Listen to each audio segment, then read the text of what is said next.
'cause I don't give a fuck what you say. Yeah, I'ma do shit my way. So you can go kick rocks, I'ma stack bricks up, build what I want to make. Yo, I got a lot of shit to say, so I'ma do this every day. I'll be writing things until I'm fucking buried in my grave.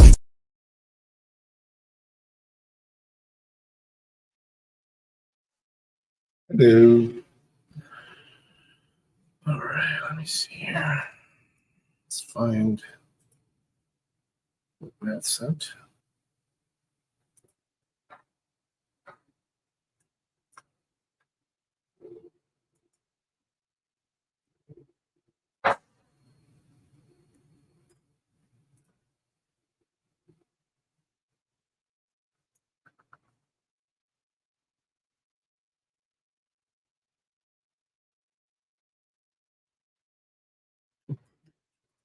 Where the fuck you go? All right. I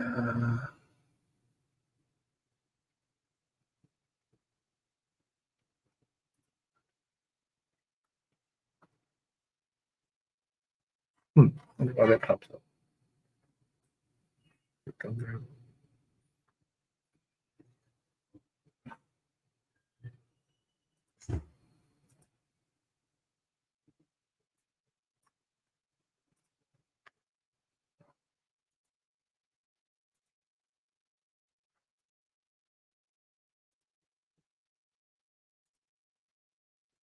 5, an update on the recent officer-involved shooting in Amarillo. The Randall County Sheriff's Office says 2 deputies tried to stop a van for running the stop sign near Washington and 46th, but the driver kept going before eventually being stopped.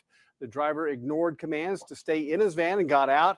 He then pointed an illuminated flashlight toward deputies, causing them to perceive a threat. The deputies shot the suspect and then began rendering first aid. The suspect was taken to the hospital with 9 life-threatening injuries. The 2 deputies have been placed on administrative leave. The Texas Rangers are investigating that incident. Police.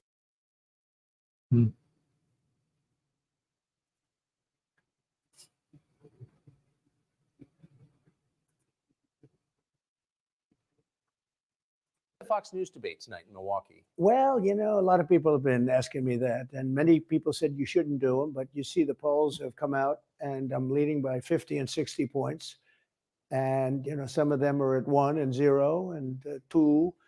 And I'm saying, do I sit there for an hour or 2 hours, whatever it's going to be, and get harassed by people that shouldn't even be running for president? Should I be doing that? And a network that isn't particularly friendly to me, frankly. You know, they were backing Ron DeSanctimonious like crazy, and now they've given up on him. I mean, it's a lost cause. It reminded me very much of 2016. You know, in 2016, I went through the same stuff and had to fight them all the way. And then they became very friendly after I won, or just about when I was winning.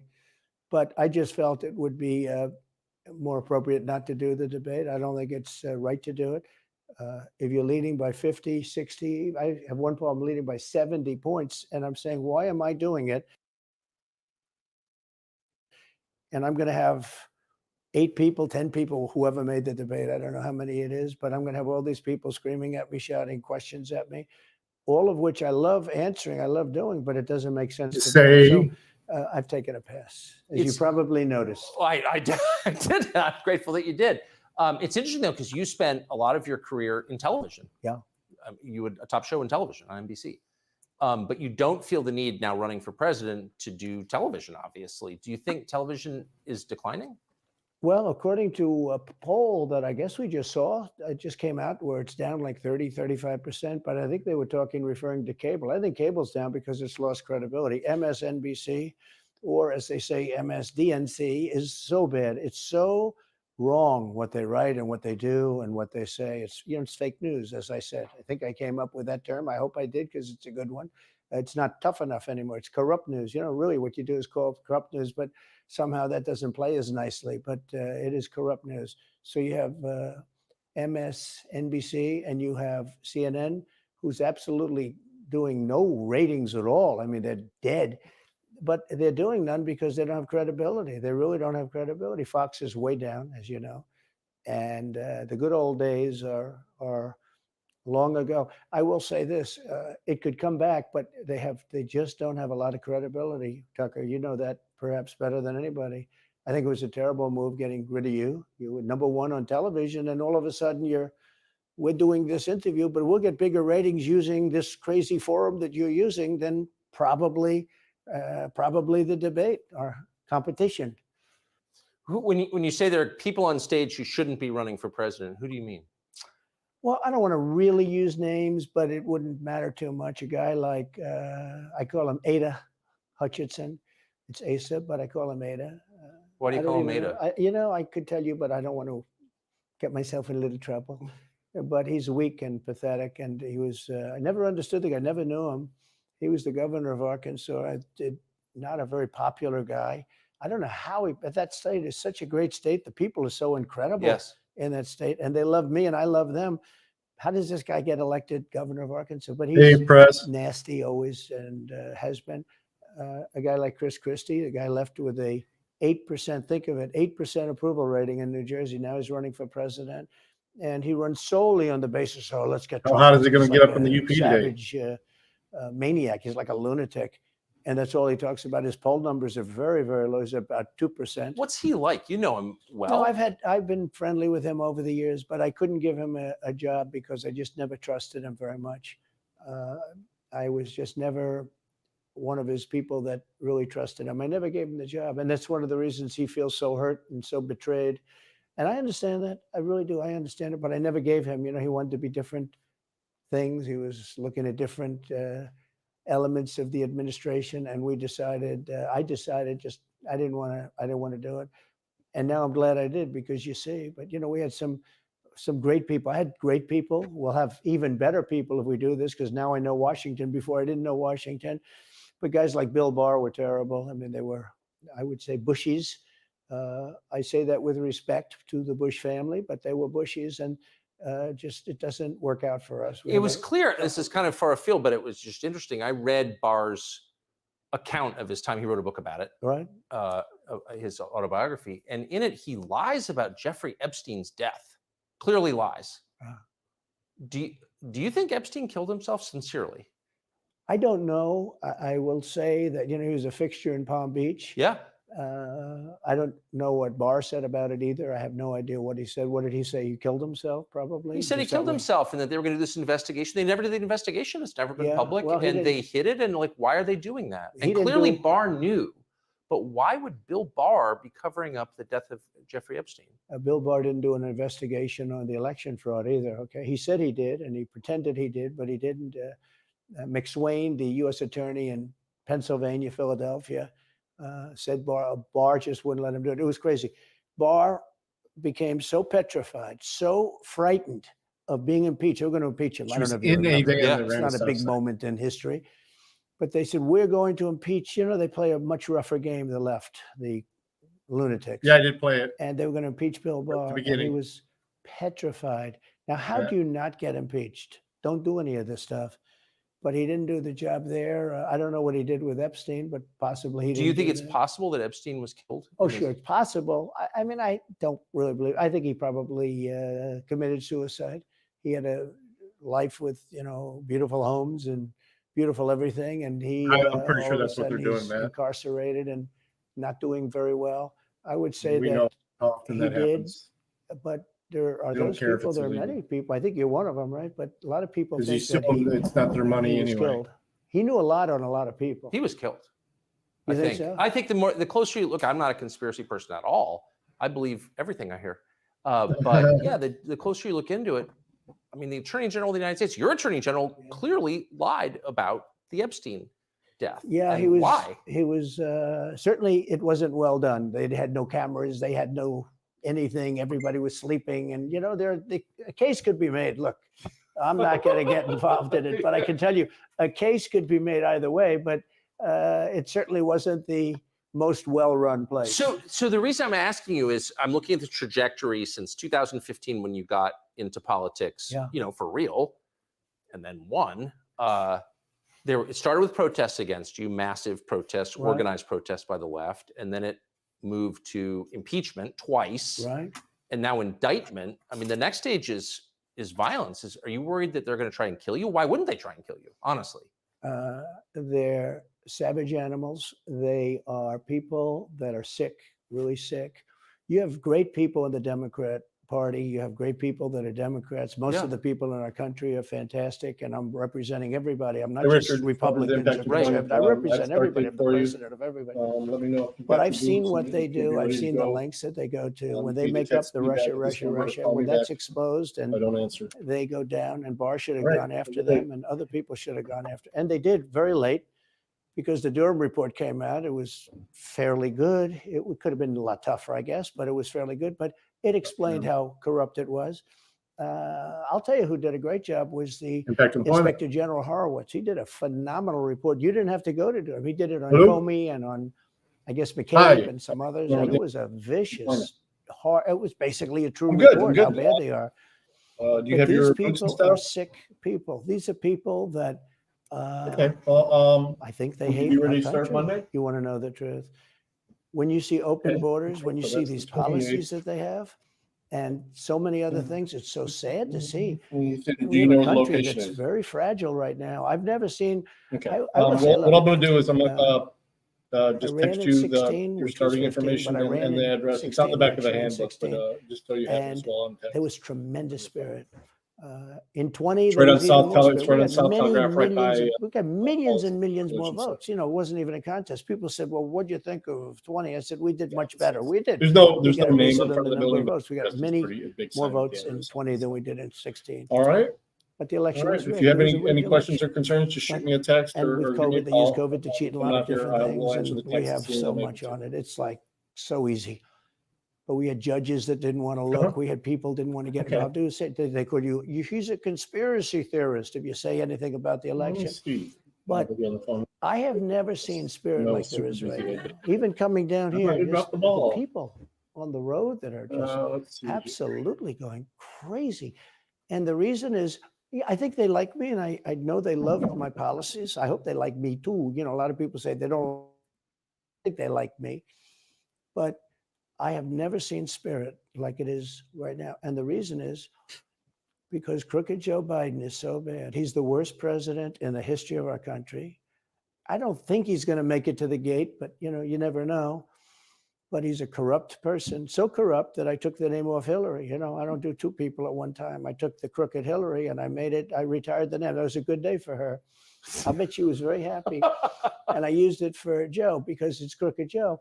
But Joe is really. But you don't think he's going to make it to November of 2024? Well, I think he's worse mentally than he is physically. And physically, he's not exactly a triathlete. Yep, I forgot to send it. Any kind of an athlete. You look at him, he can't walk to the helicopter. There'll be two links. One of them will be the insurance. He can't lift his feet out of the grass. You know, it's only 2 inches of We'll log in grass. using the same It's thing not a we used lot. here.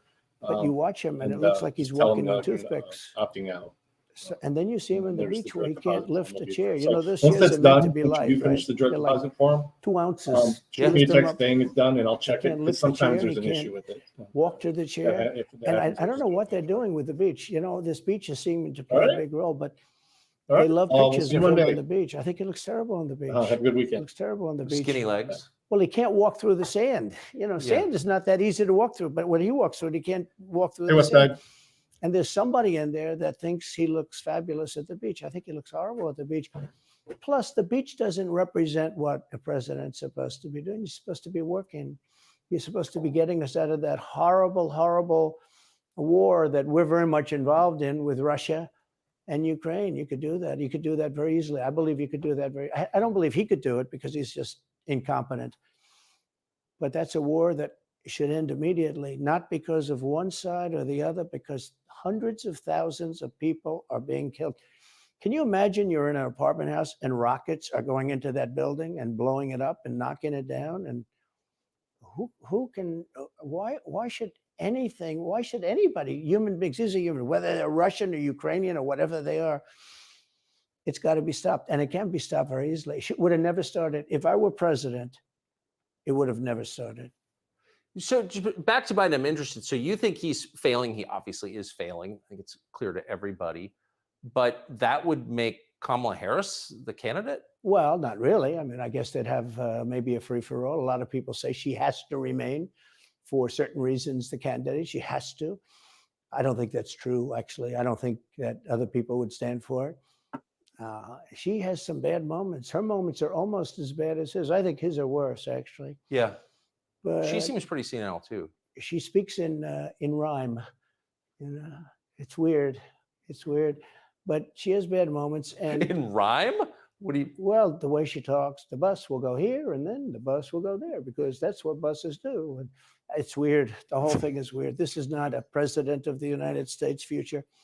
And I think they probably have some kind of a primary and other people will get involved.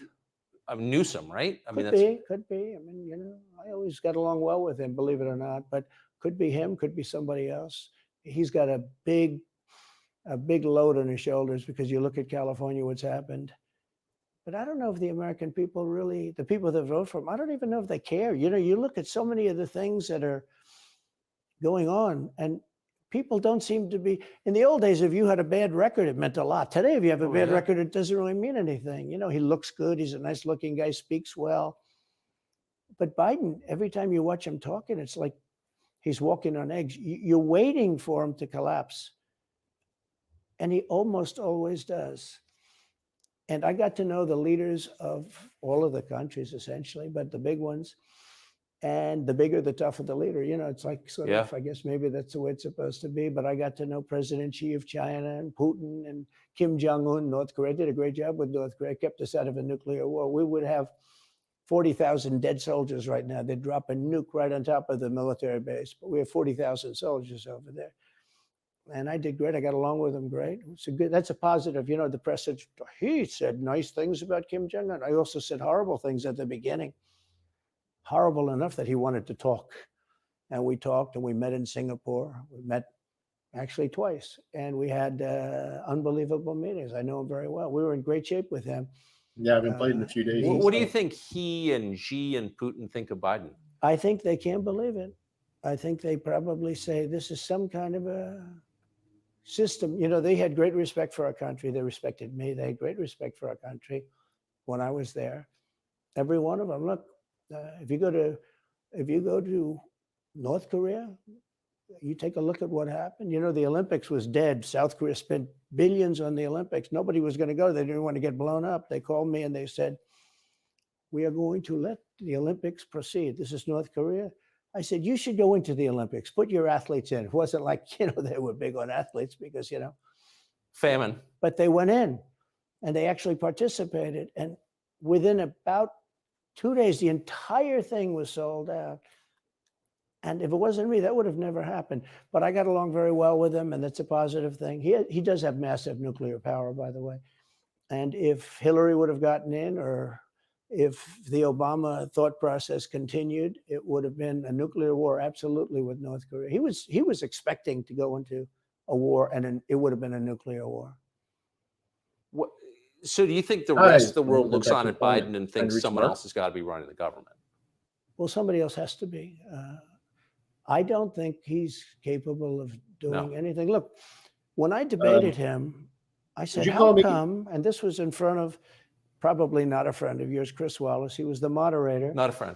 I said, why is it? He wants to yeah, be we're Mike. hiring. He doesn't have the I talent. just called. It's one of those. You just called me. He wanted to be his Just father, now? but he didn't have the talent of Oh, his father. okay. His father, fussy man. Literally, his father interviewed I was- me in I was 60 dialing minutes. a It was number and I actually hit 10. Can you send. believe I it? know, I Must have totally been- like I may his have father got had to be talent. Exact Well, moment I was may have trying been to the only dial guy up. that he gave a good 60 Wait minutes. a He minute. was rough. Really? His father was tough. He was great. Yeah, He yeah, was we're great at still what he hiring. did. But Chris Wallace was so upset. He was guarding this guy. Well, He no, wouldn't they do a do show, by the way. baking He wouldn't do- materials. I figured That's one of the. I didn't type mind of Chris products Wallace they do, but because it's mostly packaging. he wouldn't do. We don't do any. Biden extra wouldn't do a things. show, and it was very obvious. It's just He the kept materials, asking it's him and packaging asking, of but he the wouldn't do the different show. So I baking figured he's mixes got to and like stuff me. like But he came from a different planet. But remember when I asked the question, why is it Well, you that can start online, the or you mayor can of just Moscow's set up an wife appointment. is Either allowed way, to you'll give help you set up an appointment. $3.5 million? Interview/orientation. Don't forget, that was brought up. Now it's brought up all the time, but that was brought up by me long before anyone ever heard of it. I said, the mayor of Moscow's wife giving you $3.5 million. What did you do to deserve No, $3.5 that's million? Hearthside To Foods. Biden. That's And Chris where they Wallace actually said, this do bacon. That's the doesn't, cookie factory. this has nothing to do with the This debate. is in Monroe. I mean, he fought. He got in the way of the question. No, well, it was crazy. And I said, well, wait a minute. He got $3.5 million from the mayor of Moscow's wife. Now, people forget that, but if you go back and take a look, you will see. And Chris Wallace didn't want me to ask that question. I said, I think it's a very appropriate question. It turned out to be much more appropriate than people thought. Amazing. So do you Jesus. have a preference in, assuming you're the Republican nominee and all goes as you plan it to go, do you have a preference in who you run against? In many ways, I'd love to run against him because his record's so bad. You know, it's still horrible when you look at inflation and everything else, but others also have very bad records. I mean, California's a bad record. So, you know, should it be Gavin or should it be somebody else? Million views. When I look at San Francisco, what's happened to that incredible city? That was one of the greatest cities in the world just a short while ago. And now it's very sad when you look at it. Los Angeles, every city. Oh, shit. Fucked it up. Back to Biden, I'm interested. So you think he's failing? He obviously is failing. I think it's clear to everybody. But that would make Kamala Harris the candidate? Oh, Well, not really. I mean, I guess they'd have maybe a free-for-all. The tougher the leader, you know, it's like sort of, I guess maybe that's. I said, how come? And this was in front of probably not a friend of yours, Chris Wallace. He was the moderator. Not a friend. I said, why is it he wants to be Mike, but he doesn't have the talent? It's one of those bitchy little man. He wanted to be his father, but he didn't have the talent. awesome. His father Bitchy was little his man. father. Little fussy man. His father interviewed me in 60 Minutes. It was actually a 10. Can you believe I it? totally. I may His have got- father had talent, at No, least. I may have been the only guy that he gave a good 60 Minutes to. He was rough. Really? His father was tough. He was great, though. He was great at what he did. But Chris Wallace was so upset. He was guarding this guy who wouldn't do a show, by the way. You know, he wouldn't do. I figured I didn't mind Chris Wallace because Biden wouldn't do a show. And it was very obvious. You know, he kept asking him and asking, but he wouldn't do the show. So I figured he's got to like me. But he came from a different planet. But remember when I asked the question, why is it that the mayor of Moscow's wife is allowed to give you $3.5 million? Don't forget, that was brought up. Now it's brought up all the time, but that was brought up by me long before anyone ever heard of it. I said, the mayor of Moscow's wife giving you $3.5 million. What did you do to deserve $3.5 million? To Biden. And Chris Wallace said, this has nothing to do with the debate. I mean, he fought. He got in the way of the question. No, well, it was crazy. And I said, well, wait a minute. He got $3.5 million from the mayor of Moscow's wife. Now, people forget that, but if you go back and take a look, you will see. And Chris Wallace didn't want me to ask that question. I said, I think it's a very appropriate question. It turned out to be much more appropriate than people thought. Amazing. So do you have a preference in, assuming you're the Republican nominee and all goes as you plan it to go, do you have a preference in who you run against? In many ways, I'd love to run against him because his record's so bad. You know, it's still horrible when you look at inflation and everything else, but others also have very bad records. I mean, California's a bad record. So, you know, should it be Gavin or should it be somebody else?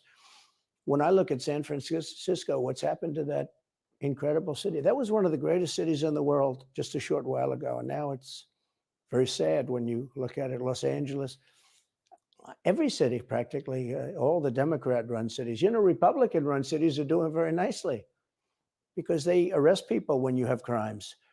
And they don't go after political candidates because they think it's good. You know, I mean, it's like been amazing. My poll numbers are the highest I've ever had.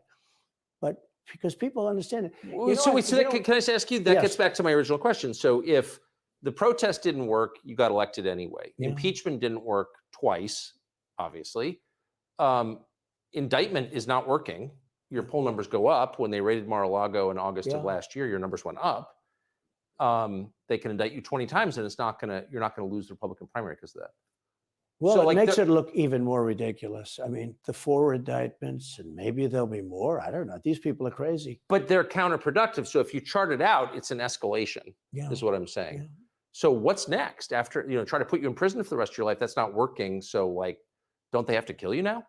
I think the people of our country don't get enough credit for how smart they are. And I'm not sure I would have said this 10 years ago, but they get it. They Yeah. really get it. When somebody gets indicted, your poll numbers go down. When somebody gets indicted, you announce, ladies and gentlemen, I'll be leaving to spend time with my family and to fight for the rest of my life on this stuff. But you're out of politics. I got indicted 4 times. All trivia, nonsense, bullshit. It's all bullshit. It's horrible when you look and you look at what they're doing. The boxes hoax, I'm covered by the Presidential Records Act. I'm allowed to do exactly that. He's not covered, and he's got 25 times the number of boxes, and he's got them stored in Chinatown. He's got them stored in a flimsy garage underneath his Corvette at Penn. And by the way, at Penn, he gets millions of dollars. China pays this guy millions of dollars. See, I think he's the most corrupt president we've ever had. And he also has the distinction of being the most incompetent. And I believe both. I mean, he's both incompetent and corrupt. So and who I is running the actually government? believe he's compromised because China knows so much about him. They know where the money comes from. They know where it is, who paid it, and they probably paid it. Well, they do pay Penn, and he gets $1 million. I think he takes $999,000 because keeps it a little bit under $1 million, like by $1. But he, in many ways, is a Manchurian candidate. We have a Manchurian candidate. And he's afraid to tell Russia to get out of Cuba. He's afraid to tell China to get out of Cuba. He's afraid. China now is building, think of this. China is building military installations in Cuba. The Cuban population of Miami is not too happy because they're never going to be able to go back. And you don't even hear about it. And the worst culprit is the press, the media, because normally, when I first heard that China is building installations in Cuba, and installations means military installations. Okay, they said just some communication. They did that on the islands with Japan.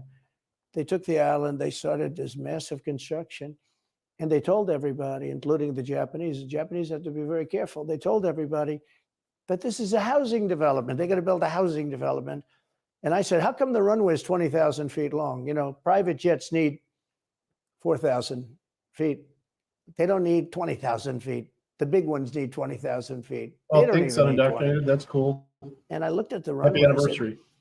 That's the largest runway ever built, both in width and length, for housing development. There's nobody that has a plane that big that you would have a runway that's Why is for China testing. allowed to conduct imperialism in our hemisphere? Well, yeah, and it's far beyond Cuba. It's all over South America. Yeah, in the Caribbean. So we built a thing called the Panama Canal. We lost 35,000 people to the mosquito, malaria. Yeah. We lost 35,000 people building. We lost 35,000 people because of the mosquito. Vicious. They had to build under nets. It was one of the true great wonders of the world. As he said, one of the 9 wonders of the world. No, it was one of the 7. It happened a little while ago, It says 9 wonders of the world. You could make 9 wonders. He would have been better off if he stuck with the 9 and just said, yeah, I think it's 9. But this is one of the true 7 wonders of the world. And you take a look at the Panama Canal. It was such an incredible engineering marvel. We sold it under Jimmy Carter. We sold it to Panama for $1. The following day, they quadrupled the amount of money that ships had to pay to get across. They didn't lose one ship. And now they've made it much bigger, and now they've widened it. They've doubled it, right? They've more than doubled it. And it's one of the most profitable things. Any time it's just incredible, right? We gave it away for $1. China now controls it. They actually control the Panama Canal. They run it, they control it. And we shouldn't let that happen. And we can't let China be in Cuba. And they'll get out. If I'm president, they'll get out. Because I had a very good relationship with President Xi, but he respected this country. He respected me. And he'll get out.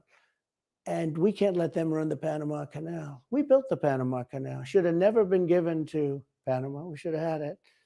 But we gave it for $1. Think of it. They quadrupled. In one day, they lifted the fees, which are, pretty big for these massive ships to go through, right? Rather than going around the Cape and through all the tremendous storms, such beauty, it's beautiful stuff. But you didn't want to get caught in those storms. Those were storms that wiped out the biggest ships. And we go through the Panama Canal, we built it, and we gave it away for $1. Think of that. How stupid are we? We have done the stupidest things in this country. And now we have a president that can't put two sentences together, can't speak, can't walk, can't talk. I don't think he gets to the starting gate, but these people do miracles. I mean, he ran out of his basement, and you got away with that one because of COVID, so he sort of got away with it. They cheated on the election. But you have people that are very smart, but they're fascists and they're radical left lunatics, and they're destroying our country with the all-electric cars and the windmills all over the place, which, by the way, don't work. And they're all, most of them made in China. For the most part, they're made in China. Germany a little bit, but China. But you look at what's happening to our country, even no voter ID. I mean, why don't they want voter ID? There's only one reason they don't want voter ID, because they want to cheat. Who doesn't want, the Democrat convention, the last one, they had voter ID that was this big. It looked like a prison card, this big on their chest. You walked in, they had your picture, your this, your fingerprint. They had everything. The most incredible voter ID I've ever seen. That was to get into the Democrat National Convention. But to get into vote, if you buy groceries, if you buy practically anything now, you have ID on a card, credit cards or otherwise. But don't you think it's racist to have to show your ID? Well, they probably say that. They use anything not to show ID, because voter ID is pretty simple. And we could go back, and we should go back to all paper ballots, voter ID, same-day voting. France did it. France had mail-in ballots, and it was terrible. Anytime you have mail-in ballots, you're going to have massive cheating on your elections. Anytime, but not just the presidential election. Anytime you have. Isn't that the whole point of them? Yeah. So you can Oh, cheat? yeah, sure. It's the whole point. That's their whole point. They want to cheat. Yeah. They have to cheat because their policies are so bad that if they didn't cheat, they couldn't get elected. Who wants open borders? Who wants high taxes? Who wants high interest rates? Who wants to not be able to use a gas stove or have to drive an electric car, which, you have a 4-hour drive, but the car only goes an hour and a half. So you have to charge it. The happiest moment for somebody in an electric car is the first 10 minutes. In other words, you get it charged, and now for 10 minutes. The unhappiest part is the next hour, because you're petrified that you're not going to be found another charger. People, I'm saying, I'm not knocking electric cars, they're fine. They're fine. But if people want to buy a gasoline car or a hybrid, hybrids are pretty good, actually, but they should be allowed to buy. They don't want to do any of this. So right now, California's in a big brownout, because their grid is a disaster. The grid all over the country is sort of a disaster, but the grid in California. And yet they want to have, in a very short period of time, millions and millions of cars going off that grid, essentially. It doesn't work. So plug your car into a grid that's failing. You should be able to buy an electric car. Electric cars could be fine if you drive short distances and you want to have, whatever, and you have plug-ins everywhere you go. They could be fine. But you got to have gasoline cars. You got to have everything. Let people buy everything. Now the new thing is your heating systems in the house. They don't want you to have a modern day heating system. They want you to use a heating system that will cost you at least $10,000 to buy and won't work very well. None of the stuff works as well. One of the things I did with EPA is you have states, many states, most of the states have so much water, it comes out of heaven, right? The water pours down and you have it. It's there. It's got to go wherever it goes, into the oceans, whatever. It's not like a big problem. Now, in some states, they have a problem. You have some desert areas and all, and for that, it's okay. But they have sinks where no water comes out. You turn it on, no water comes out. No water comes out of the shower. No water is allowed to go into the washing machine for your dishes or for your clothing or what. And I avoided all of that. Wait, they have sinks where no water comes out? Sure, you have restrictors. When I say no water, very little water. You want to wash your hands, right? Yeah. And you've seen this, and you turn on the sink and it's very little. Or you want to wash your beautiful hair, right? And you're standing under a shower. Then the suds never go. The water comes out very slowly. I'm sure you've seen this. It usually takes place in new hotels and new homes. Yeah, you take a drill and take the they have limiter out. Well, you can, but now they make it so you can't do that so easily. They have a restrictor. It's called a restrictor, and it restricts the water from coming out. So I ended all of that, and you have to see these. They let the water come out. You know what people do? They wash their hands like 5 times longer, or in the washing machine, they'll press for their, let's say the dishwasher, they'll press it. Then they'll press it about 7 or 8 times. Yeah. They'll end up using more water, and it still won't be very good. I met with the head of Whirlpool. They were practically going out of business during my administration. And they said to me, from Ohio, incredible, great state. I love Ohio. And they were really doing badly because people were dumping washing machines all over, mostly from South Korea, but also from China. And he was explaining it's just a terrible situation. I said, let me ask you, how's the quality? He says, we're better, but they are good enough quality. But, of course he's going to say that, but, they are better. He said, but they don't allow us. They're dumping these machines. They're cutting us in half. They're killing us. And on top of it, the government won't let us use water in our machines. I mean, he shows me like a quarter of a bottle of water. That's supposed to be washing clothing. And I freed it all up and I put tariffs on these countries that were selling and the machines coming into the country. And that company went from all the washing machine companies, they make washing machines, they make dryers, they make all of the different machines that do this kind of work, including dishwashers. And they went from a disaster area to being just thriving. But can I ask, they love me in that part of Ohio. Well, I bet they do, but why should EPA, no one at EPA was elected by anybody. Yeah. Why do they have the power to decide how much water your washing machine uses? Shouldn't Congress in a democracy get to vote on that? Yeah, you could say that. They do things that are not very. So how do you, that's my question. How do you, if you get elected again, go back to Washington, how do you keep the agencies under control? How do you keep FBI and CIA specifically under control? The way you do it, like I fired Comey, that was a big deal. A lot of people said, and I fired him very early. Somebody said, oh, I wish you would have fired him. There was a real question about firing him. Anyway, you understand, because, when they have a 10-year term, there is a question. I fired Comey. That was a great thing. If I didn't fire Comey, maybe I wouldn't be talking to you, or I'd be talking to you about real estate or something else other than politics, right? That was a coup, in my opinion. That was a very sick deal. That was the insurance policy. You remember the insurance policy? Oh, she's going to win, darling. She's going to win. But just in case she doesn't, we have an insurance policy. An insurance policy was what they were doing. And we caught them with that. That was a very important tweet or whatever it was, text. It was a big deal. That was a big deal. The insurance policy. She's going to win 100 million to 1. That's not good odds. At least they gave me one, right? 100 million to 1. But just in case she doesn't win, we have an insurance policy. And everybody said, that's strange. That's strange. But we caught all that because I fired Comey. Because when I fired Comey, it was like throwing a rock into a hornet's nest, into a nest of bees, and the place went crazy. So when you were president, are you confident that you knew everything, say, CIA was doing around the world? No, I'm not. It's a very interesting group of people. I had very good relationships, I thought, but I was a little surprised when I got out that, things go on. Look, it's... What were you surprised by? I was surprised. I think it's some of the people. I was surprised that there was... I had a group of people. Look, we killed many, using the CIA, I have to say this, very bad actors. We were very good at it. You look at Soleimani, you look at al-Baghdadi, bigger than Osama bin Laden. I mean, Osama bin Laden, but al-Baghdadi did ISIS, and he was rebuilding ISIS very strongly. And that was the CIA that did that? That was really us that did that. Yeah. That was really us that did that. And Soleimani was us that did that, not so much CIA.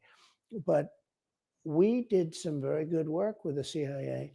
What I started, when I looked at the 51 intelligence agents saying that was the laptop from hell was Russia disinformation, when I took a look at that, I said, that's a horrible thing. They knew it wasn't. They knew it was not. And by the way, you're talking about cheating on the election? McLaughlin and Fabrizio, great pollsters, they said a thing like that plus other things meant anywhere from 10 to 17% of the vote would change. Whatever happened to Mike Pence? You've always been nice to Pence. I've never heard you criticize Pence. You've defended him in public many, many times. He's out there attacking you. What is that?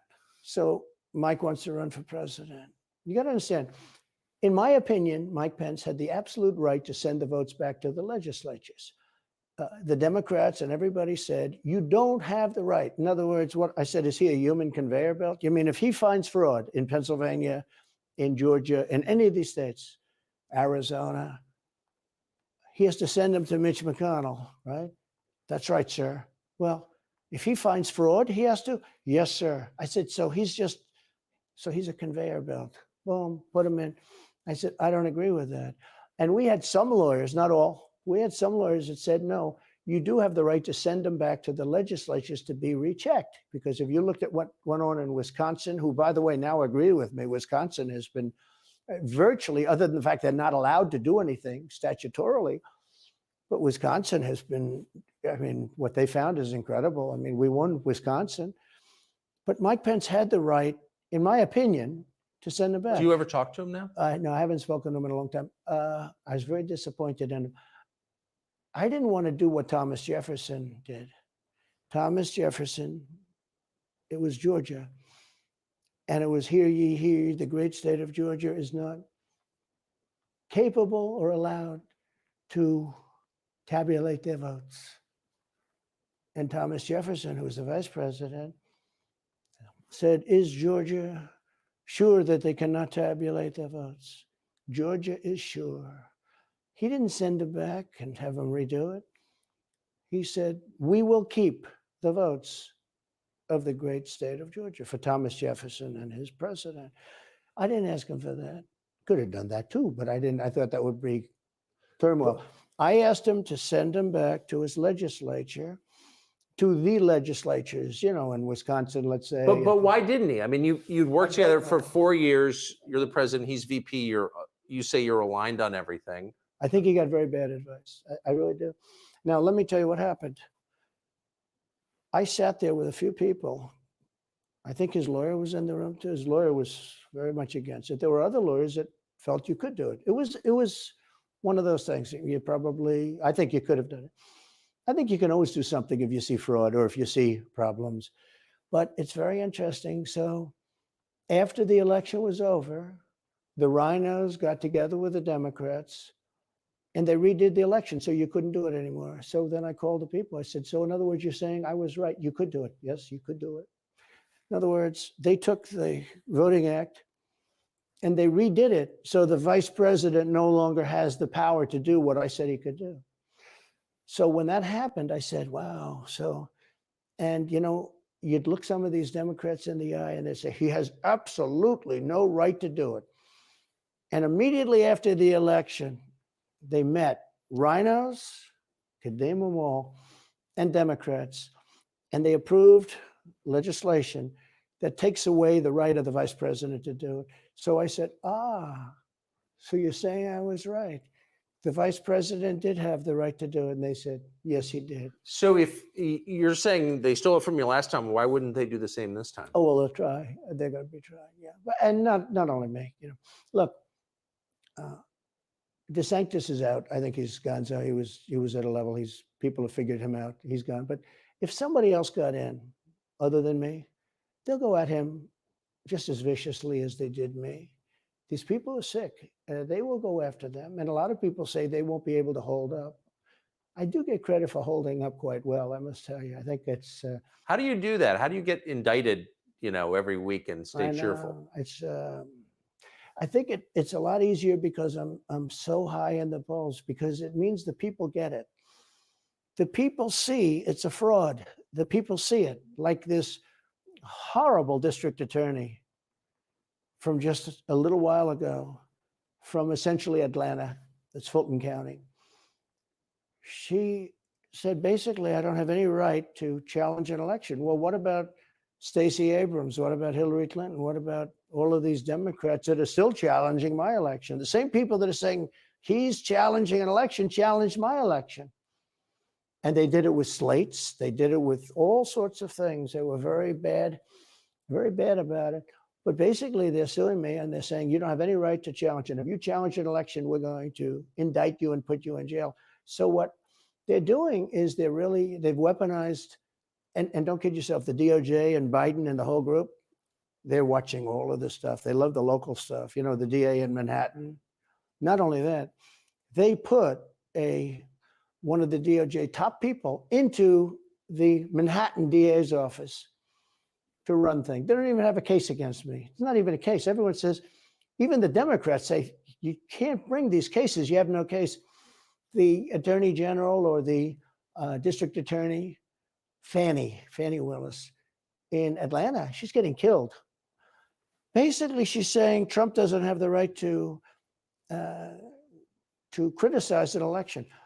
But you've been around long enough now. You've seen many elections criticized. I mean, Hillary Clinton goes crazy. Every time she talks, she says, he's not the president. Jimmy Carter said, he's not the president. Well, I am the president. Hillary Clinton called me, by the way, 3:02 in the morning to congratulate me the night of the election. Did her voice crack? Well, her voice was, it's very different, I will say. I won't get into that. But What do you mean? her voice was very different. Don't forget, they were all celebrating at 5 o'clock in the afternoon. And I came home and I said, you know, I think we won. I felt we won because the rallies are so big. You know, we'd go to Wisconsin and we'd go to Georgia. We'd go to different states. In Michigan, we'd have rallies. In Pennsylvania, we had 58,000 people in Butler. And I said, you know, how are we losing this? How do you have a rally where you have from 50 to 100,000 people, many of them, you know, I did 7 a day for a couple of days. That's a lot. That's a lot. These are big rallies too. And I didn't hold back. I didn't say, let's make them little, let's do abbreviations, right? But they challenged this stuff. Yeah. Hillary called me up and conceded. Now the word is that Obama said you have to do that. But she called up and totally conceded. But now, you know, every time you see her on television, she's saying like, well, she's challenging the election. Do you think so? That would mean that she should be indicted, but that would mean also that Stacey Abrams in Georgia should be indicted because she still thinks she won the election for governor. She still thinks that. She's never recanted. And do you think Stacey Abrams will be indicted for that? No, of course not. She won't be. The Democrats don't get indicted for things like that. They don't get impeached. No, it's a different thing. With that being said, yes, I had great support when they did impeachment hoax #1 and impeachment hoax #2. Jim Jordan, the House was fantastic. And actually the Senate was very good for me, other than, you know, Mitch McConnell. I think if he had, it's too bad I endorsed him. He was begging, he was going to lose that race and I endorsed him and he ended up winning the race because of my endorsement. He was down, he was going to lose to Amy McGrath. She was $90 million in cash, all set to go. She was leading by 3, he was going down. I did him a favor and then 3-4 months later, he really wanted to impeach me. He's a bad guy. But if you look at what's going on politically, it's so interesting. The level of loyalty is different in politics than it is in normal life, I will say. With that being said, I've had great loyalty also. But the House was fantastic. The Senate was very good. You know, they overrode Mitch McConnell. Mitch McConnell, in my opinion, was trying to get senators to impeach me, especially for the second one. And on the first one, he acted very, very slow. He should have gone much faster.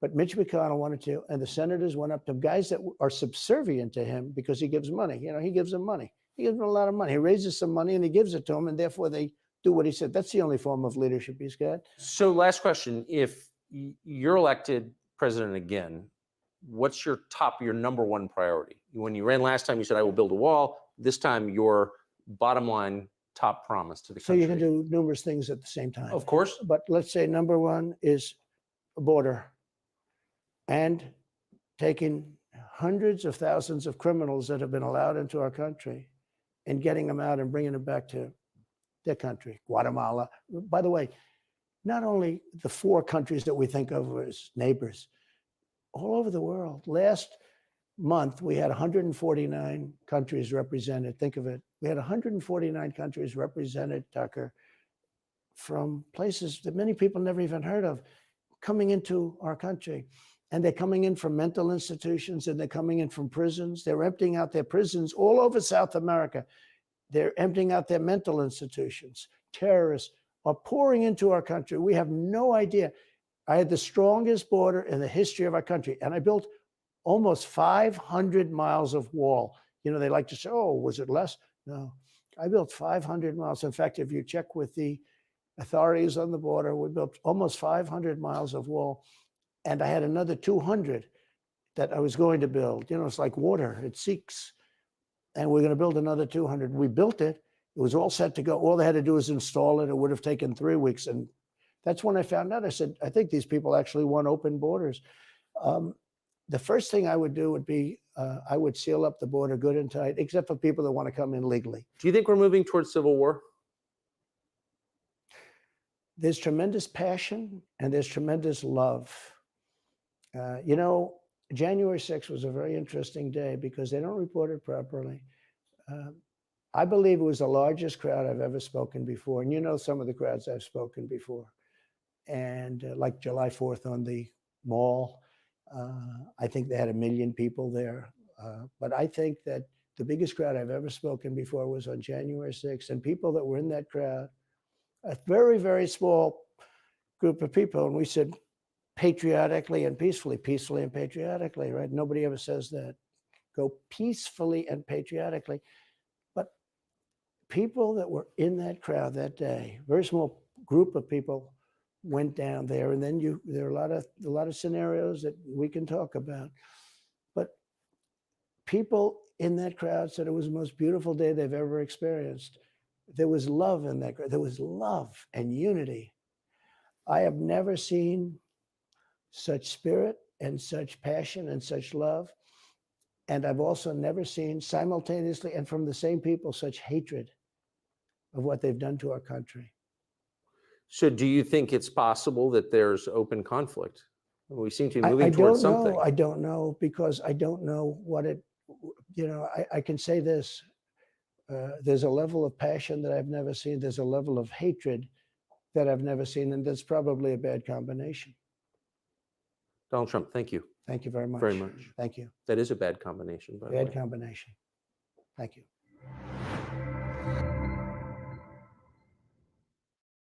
Not allowed on this property. The gate was closed. Sir, you got your ID on you? I don't have to give you ID. Sir. Constitution says I don't have to give you ID unless I have broken a law. Sir, hands behind your back. Turn around, put your hands behind your back for destruction and not cooperating with law enforcement. Right, stop. No, sir. I didn't no. He's not gonna curse me out. I haven't been disrespectful.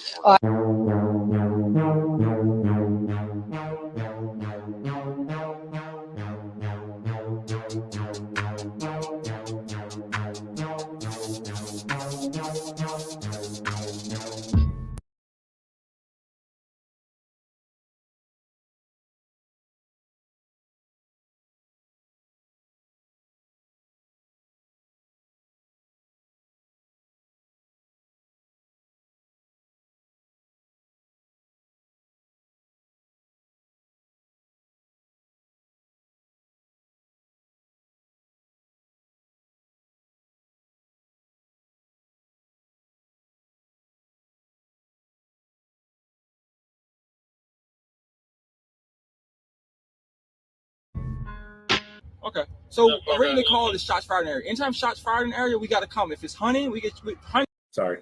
Yeah, I was just saying this. They don't. Man, that was me for a while. It's dirty what's going on, and they're.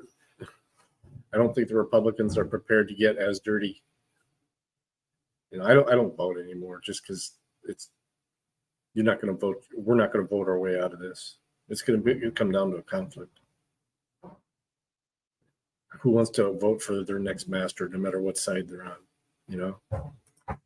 Hunting time, we get a lot of calls, so we have to investigate because we don't know what's Very going interesting. on. I don't know that there's land back there. I don't know that that belongs to you. I don't know that you shooting back there or whatever. I don't know that stuff, so I have to investigate. When a citizen calls, we have to investigate. Yeah. So that's what I'm investigating. So again, you got your ID on you. No, it's not illegal. So I gotta make cuts. I didn't break any laws. Yeah. So we gotta call a red truck that shots fired in the area. Okay. So again, I'm investigating. There's an ongoing investigation. So do What you have crime? shots fired in the area? That's a crime? Yes, in sir. the county? Ran the roadway and the houses in the area. Oh, Yes, no, sir. no, there was never any. Okay, I don't know that that's yet. I haven't not went true. back. The only thing I got is a red truck. So I'm again, just I have to gonna, make. I'm just gonna exercise my Fifth Amendment right at this point. Okay, that's fine. I need your ID though, sir. I'm not gonna ID right. myself. I haven't broken the Step law. out the vehicle for me, sir. What's going on, ladies and gentlemen? A lot of you probably remember me covering this video a month or so ago of Rob Huff being harassed for no reason and being pulled over by Officer Hudson of the Sussex County, Virginia Sheriff's Department. His excuse for pulling Rob over was he heard shots fired in the area, which is complete garbage. That's no crime. That's no reason to pull anybody over. Well, Rob stood on his rights and was free to go And apparently after Rob left, Officer Hudson went onto his property with no warrant, then harassed his father and his nephew, put his father in the back of a police car in handcuffs, hotboxed him, and pretty much tortured this man. And then when Rob showed up on the property, he arrested him for no reason also. This is one of the craziest videos I've ever seen. Rob's got the body camera footage. I'm going to share it with you guys. Let's get to the video. You guys redress your grievances. The contact information will be in the description. I'll see you guys later. No, I don't have to have a crime to stop you. I don't have to have a crime to ID you. I don't want you to trespass on my property. Listen, sir. Okay. So the last thing Rob said to Officer Hudson on that illegal traffic stop was, "Don't be trespassing on my property without a warrant." So what does Officer Hudson do? You see it right now. He's driving down this man's driveway, trespassing on this property. Wait till you guys see what this clown is going to do next. How you doing? My name is Deputy Hudson with the Sussex Sheriff. Listen, sir. My name is Deputy Hudson with the Sussex Sheriff Department, sir. We got a complaint from a neighbor right here, and right here. Get fucking get over it. We're out here. We're 200 yards from anything near us, and we're firing into the ground. You gonna let me talk, or you gonna finish? I'm gonna finish. You are trespassing. That's an interesting cliff note that Rob added into this video. Only one person complained, and it was an off-duty officer. How ironic is that? That nobody else complained except for the only person in the area that swore an oath to uphold their rights to do what they're doing on their own property. What does that tell me? That tells me that this officer is a traitor. Treason. We're not allowed on this property. The gate was closed. Sir, you got your ID on you? I don't have to give you ID. Sir. Constitution says I don't have to give you an ID unless I have broken a law. Sir. 637 is going to be in California. Go ahead. You're in here. Do y'all own this residence right here, sir? Yes. Who owns it? My son and I own it. Okay, what's your name? Again. I don't know if you trespass or not. What's your name, sir? My name is.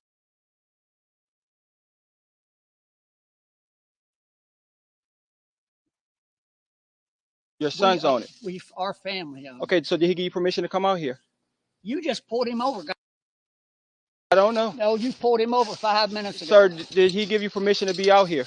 Yes, he has. I have permission. You don't get my property. So he gave you permission to be out here, sir? Yes.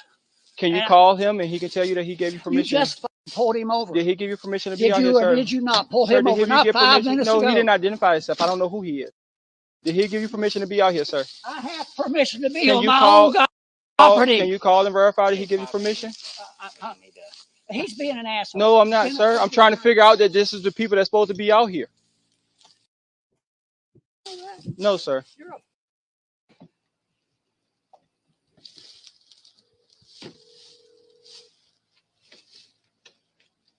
I'm losing my goddamn temper right now. Well, calm down, sir. You need a medic? Hey, I've got this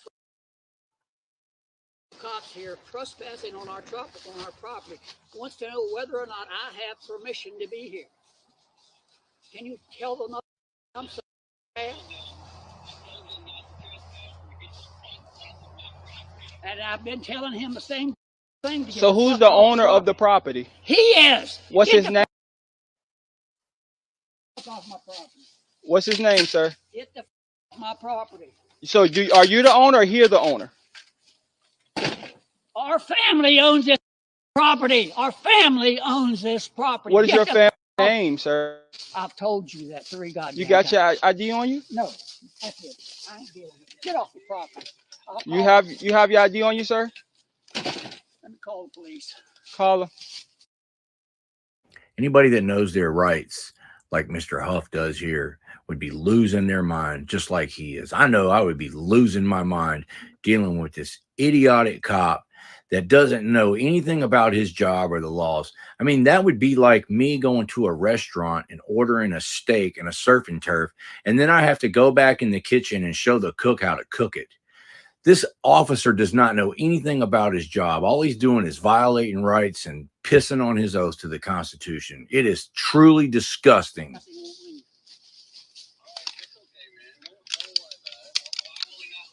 I don't know. You answer him. So we're trying to figure out who property this belongs because it looks like some abandoned property. I've got Do you have your ID on you, sir? I don't need an ID.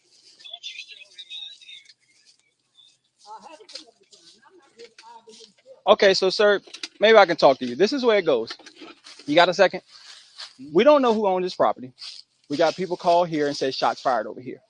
This property is technically abandoned. So before I leave, I have to put something in the computer that I talked to such and such, and this is who belongs to. If this is your property, you're not here. Somebody comes over here and shooting on your property. I don't do anything about it. How are you gonna feel? Hey, leave.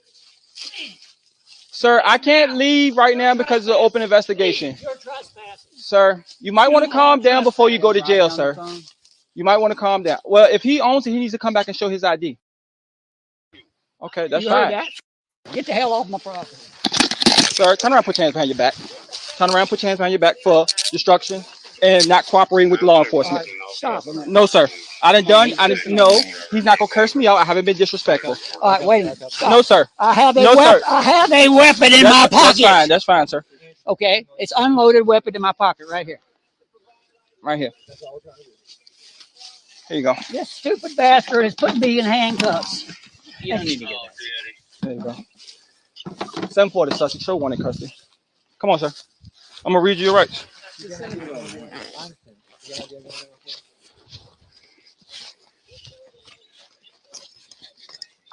You have a right to remain silent. Anything you say will or can be used against you in a court of law. You have a right to talk to a lawyer, have him present with you while you are being questioned. If you cannot afford to hire a lawyer, you want to be appointed to represent you before any question. If you wish, you can decide at any time to exercise these rights and not answer any questions or make any statements. Do you understand the rights I explained to you, sir? 597-463, you need me to head your way. We 10-4. You better get your supervisor out here now. You got your ID on you, sir? Doesn't matter whether I got ID. You're not getting it until you prove to me that I've done something illegal. What have I done illegal? First, you refuse to cooperate. You refuse to give me. No, I refuse because you were trespassing on private property. You were trespassing. You got anything in your power? You gonna poke me, stick me, or hurt me? I don't know. Okay. If I hurt myself, you will be charged. Nothing unusual. Okay. You're ignorant. Yes, sir. You're God, you are. Get back to employment. Hey, Mark. I'm sorry. Do not open that. No, sir.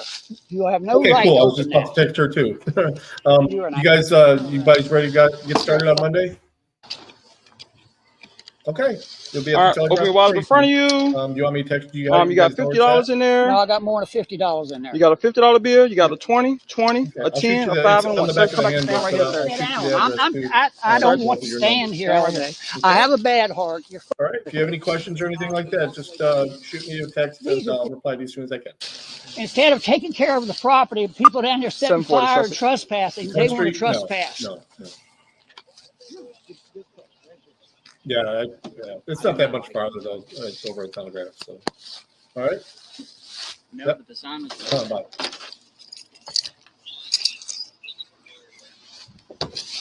And that's even.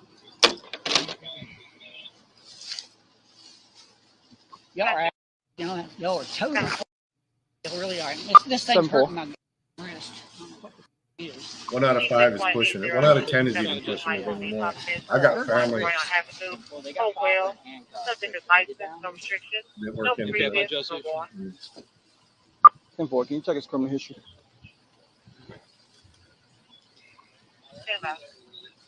What are we looking for? Can't believe y'all are trespassing. Any fellas?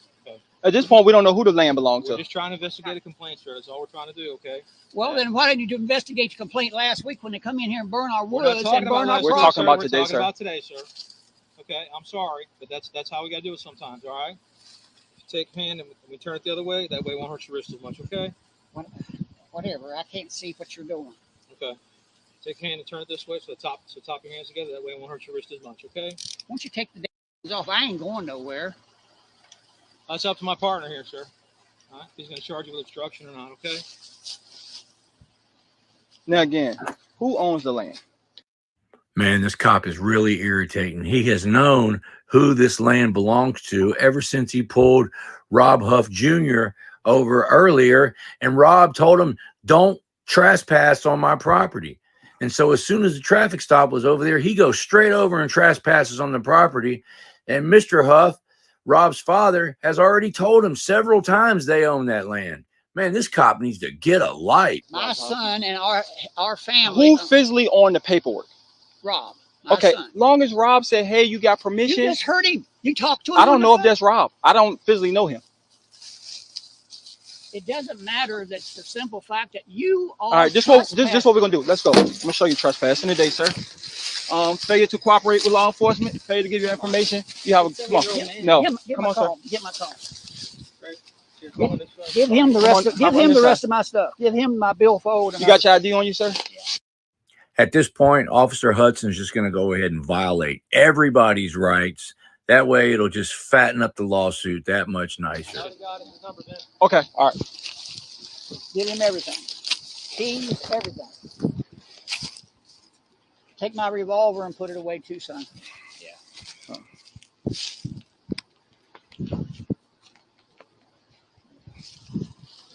Come on, sir. You're just being a jerk.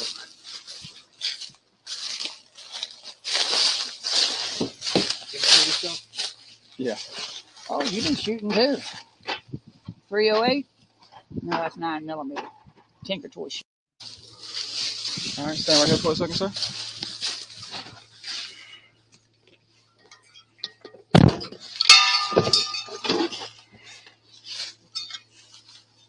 Have a seat in here, sir.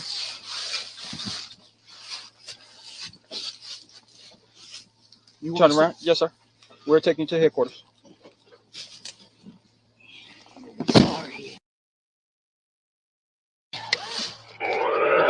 Roger, the 7463. When are you going to give me a call as soon as you get a second? You can give him a call. Here at Amplitude. I can't do shit. I can't sit back. I can't do nothing. Oh, you give him a call. Set this for right now. This is my question, Mr. Huffman. Are you ready to talk yet? About what? The property. How many times does he have to explain it to you? I've heard him explain it to you so many times whose property it was. I've lost count. This is definitely antagonizing and causing a lot of stress on Mr. Huff. And in my opinion, this is a form of torture. And keep watching. It only gets worse. This is the thing. Like I said, my son's wife was raised in that trailer and right there all of her life. And so I tried to explain it to him. But did you give me your ID? We had to basically go through this whole process. So check this out. Somebody comes out here and shoot on your property, right? I come out here, I say, hey, why are you shooting out here? This is my property. I let them go. You call the police and say, hey, somebody was shooting out there. Guess what? I don't have their ID. I don't have the information. So now I'm not able to identify that it was on your property. Whatever happened to you not trespassing on the property? We got a call and we have to follow through. So that gives us our suit to arrive on the property. So you can cross gates and you can go. Yes, sir. And investigation. Yes, sir. I did not know that. Yes, sir. You the owner of this property? I'm not answering any questions. Okay, sir. Well, I don't know if you're the owner of the property. Please step back away from me, sir. So, are you the owner of this property? Are you the owner of this property? You're the only one trespassing. Are you the owner of this property? You're the only one. Are you the owner of this property, sir? Okay, that's fine. Oh, so you're gonna arrest my father because y'all trespassing on my Sir, are you the owner of this property, sir? I'm not answering any questions. Do you have your ID on you, sir? I'm not answering any Okay, well, I'm gonna ask you to leave, sir, if you're not the owner of this property. Y'all, if I pause the video every time Officer Hudson violates somebody's rights and makes a fool out of himself, we'll never get through this video. So I'm not going to pause it anymore. Every time you see something that Officer Hudson does wrong, please leave your comments below. Let's get back to the video. Okay, I'm the owner of the property. Yeah. Okay, then do you have your ID so I can identify that you're the owner of the property? No. Okay. Well, I'm gonna ask you to leave, sir. No, I'm asking you to leave. How are you gonna kick me off my property? Because you're not identifying yourself that you're the owner of this property. That's fine, sir. So I'm gonna ask you to get in your truck and leave, sir. No, I'm asking you to leave. No, are you the owner of this property? I have no signs right there. Are you the owner of this property? I told y'all not to come on my property. Are you the owner of this property, sir? I want to see your supervisor. Are you the owner of this property? Are you the owner of the property? So at this time, sir, if you're not willing to identify yourself, I'm gonna ask you to leave, sir. Okay, turn around, put your hands behind your back, sir. Thank you. I want to see your supervisor. Gary, will you hold this camera? Hold it up. Right now, it's for evidence. Right now, it's his property, so I'm gonna hold on to it. Do you have a warrant? Do you have a warrant? I'm holding on to your property right now, sir. Video record everything. Can you? I'm gonna take your breaking the law. Listen, sir, I'm gonna take your watch off because I can't put your handcuffs on. Okay. My rights. violating my rights. This shit infuriates me. I told y'all not to come on my property. I told y'all not to come on my property. I told y'all not to come on my property. I told you not to come on my property. How are you, so what are you arresting me for? Trespassing? Right now you're being detained, sir. For To identify trespassing? you, sir. No, I'm For not. trespassing? No, sir. So Why how we got about- him? Are you? Do you have any weapons on you? Yes, I do. What I you have have? a 9mm Glock on my right side. Okay. I'm gonna take it off your right side. Okay. Yeah. I'm going to Why Is don't it one you in the not head? muzzle flash? Is it one in the head? Jared, come here and videotape these guys. Stand right here, sir, Muzzle flash. and stop. Lean against the car for me, please. Stand right here, sir. Stand right there and relax, okay? Don't fucking muzzle flash. Stand right here, You sir. don't know how to use Stand right here, sir, and calm down. Please. Calm down. Please calm down. Calm down. Turn around. But not- You're moving not back, being sir. compliant, sir. You're not being not being compliant. compliant, I'm okay? complying. You muzzle flash me. Hello. Y'all don't know how to use firearms? You fucking pointed that gun at me. Sir, stop cursing me With before you lo- receive a charge. I have the freedom of speech. No, you Jack. don't. I Okay. don't have the freedom of speech on my property. Okay. Video record this, Alec. Yeah, Jared. You got anything on you that's supposed to stick me and hurt me, sir? Yeah, I got these nuts in your mouth. Okay, sir. Yeah. I hope your mom's proud of you, you fucking tyrant.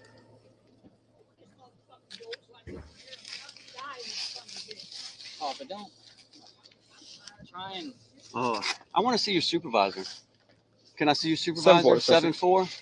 Hudson 7-4? What's your 6'3"? Virginia, Tango 6'1". He 158. pointed a gun at me. 23158. You pointed a gun at me, you dumb. You pointed your gun at me. What's your name? These nuts in your mouth, fat boy. Mr. Y'all's, I'm gonna get y'all's fucking cameras too. Is that thing on? All right, so you step back Is there that for me thing while we on? do this investigation. You can step by your Go over vehicle there for and me. video record it from a safe distance, Jared. What? What? So if you can step back by your vehicle till we get a chance to talk to you. Don't you understand that? What's the crime? What's the crime? So we got a call that somebody was shooting on the property. Yeah, you over told here. me that, Hudson. So at the same time, we come up here and investigate. Yeah, and I told you not to come on the property. At the same time, I don't know if you're the owner of the property. You left and went down that way, correct? Yeah. So we came down here. We made contact with your father. You came on my property. Is your father? Is it your property? Yes. You got anything to prove it is your property? My wife sent me the deed on my phone that you confiscated without a warrant. No, I don't confiscate your phone. Hold It's it. in your License up there, right? Yeah. Okay, your The wife. one that you pointed at me. Because you're a dumb. Being on my property and y'all are trespassing. Trespassing, Hudson. Oh, you think it's funny? You see, you guys are lowlifes, man. And you're proud of yourself. You didn't you swear an oath to the Constitution? All right, so you have a right to remain silent. Anything you say will can be used against you in a court of law. You have a right to talk to a lawyer, have him present with you while you're being questioned. If you cannot afford to hire a lawyer, you want to be appointed to represent you before any question if you wish. You can decide at any time to exercise these rights, not answer any questions or make any statements. Do you understand the rights I just explained to you, sir? Yes, sir. Do you know All what right that is that you just articulated? Do you know? I bet you don't. What amendment is that right? What amendment is that right? Come on, Hudson. Think, buddy. It's not that hard. I'll give you a hint. It's in the Bill of Rights. Do you know what that is? The Fifth Amendment? Do you know what the Fifth Amendment is? Myself? Don't point the gun at me again. 500 from Hornsey 3. I'm probably about 5 or 6 minutes out. You just stand by till I get Yes, there. sir. Open this damn door so I can breathe. I roll the window down. I'm about to die in here. Jesus Christ. That and the guy. Turn the air up for you. And the air is up. No, I don't mind. How are y'all? So you guys are saying that we're trespassing? No, we're not saying you're trespassing. We're trying to identify who. First of all, we need to know who belongs. You have Who identified everybody already. You keep coming up that horse shit. again? We need to Why don't you identify. get a supervisor out Yeah, here. let's get a Again, and now we need to identify who's the people on the property. Yeah.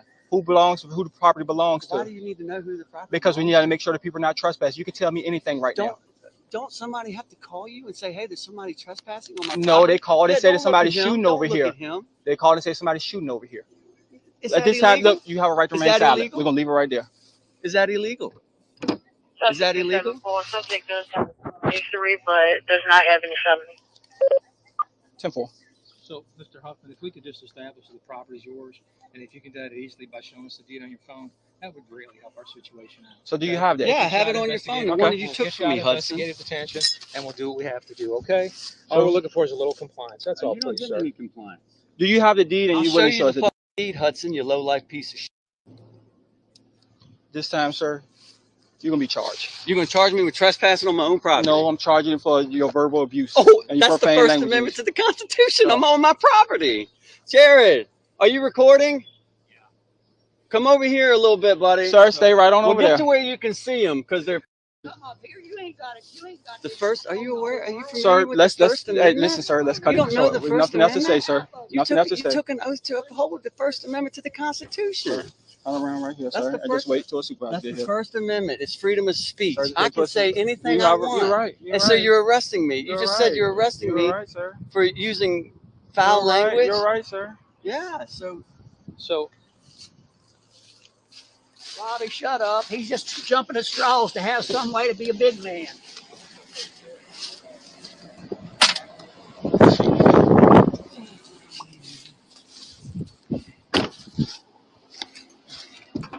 Get a supervisor out here where like Yeah, with the plexiglass divider between it. Thanks for giving this to us, Oklahoma.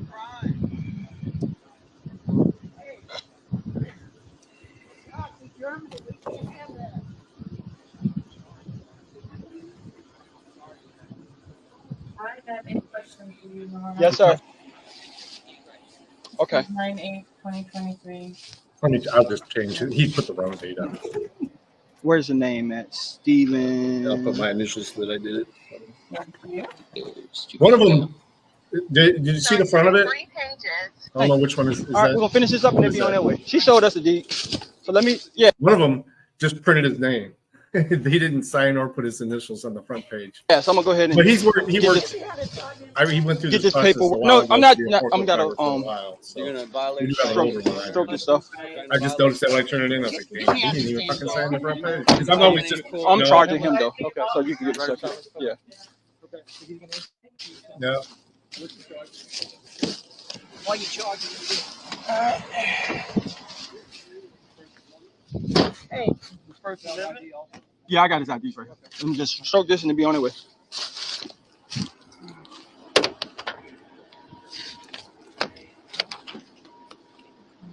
Other cops should be charged just as much for not intervening.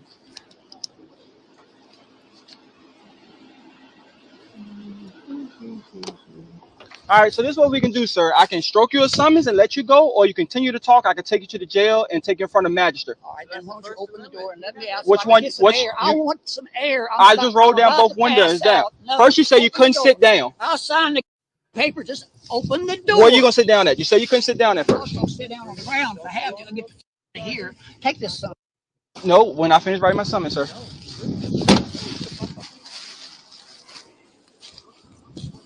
So can you come and stand right here like you said you was, sir? So I want you to show me that law. I'm giving you a break by cutting you on a summons. Okay, help yourself. I just want to know. I want you to write on that sentence what law I have broken, because I have not broken any law.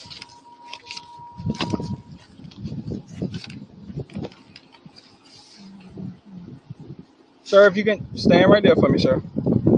You don't own the whole world. No, I just, sir, you can't be moving up. Sir, I'm gonna put you back in the seat till I get done. If you can't, let me finish this so we can get it out your way. If you just take the hands off so I can stand like a human being. Is it all right if I grab my chair? Yeah, you grab my chair. Oh, he's so kind. I'm giving you a break. All right, Mr. Michael, your court date is July the 17th, 2023, 9 o'clock at I this. will not be there. Okay, at Sussex Courthouse, okay? Here's a copy of your ticket and driver's license. No problem, sir. I will not. Okay. All right, Mr. Huffman, your court date is July the 17th, 2023, 9 o'clock at the Sussex Courthouse for using abusive language to another. Here's your driver's license and your copy of your ticket. What is he? That's all you could give me for? No, sir, I can give you more, sir, if you like. Hey, we're gonna wrap this up. A lawyer's gonna have a field day. All right, sir. You go ahead and you're welcome. All your weapons up there, your watch up there, everything's up there. Somebody's holster is over here. That's his I believe holster. it's Mr. Huffman. Here you go, Mr. Huffman. You know, give you your firearm back. Don't get your holsters back there on the ground. We don't want to run it over. Okay. I just want y'all to leave my property. We're leaving right now. Okay. Trespass. Business is done. Trespass. Is that your watch? Yes, it is. All right. And your holster from your weapon right there, mister. All right.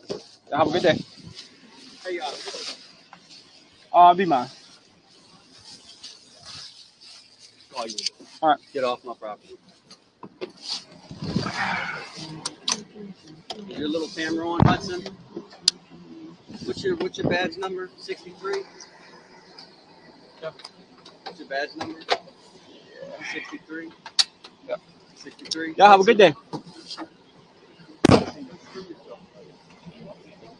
Get off my property. Get off my property. No. Back up. Hey, you're going over my septic tank. You're going over my septic tank. Stop. Back up. Back up. Sorry ass up. Are you cursing at me again, sir? It's my property. Are you cursing at me again, It's sir? my Are you property. cursing at me I again? have You have a good day, the sir. Constitution. Get out of here. You gotta go take a statement from her. Yeah.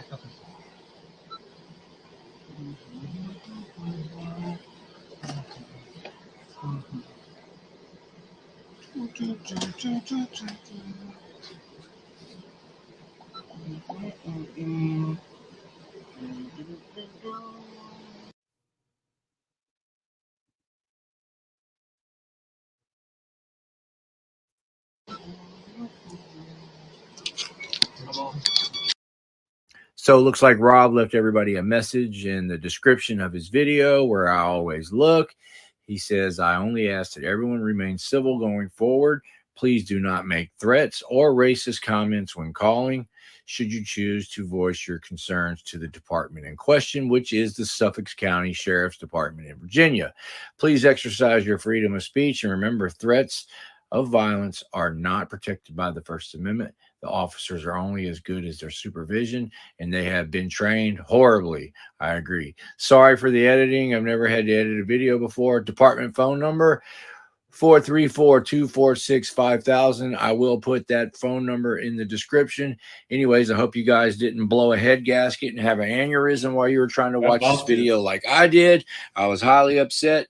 Anyways, see you guys later. I'm out of here. I was about to. That's for sure.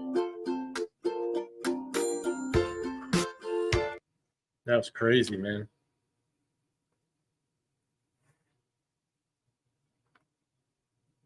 Man, you found a good one, that's for sure. Wow. That was crazy.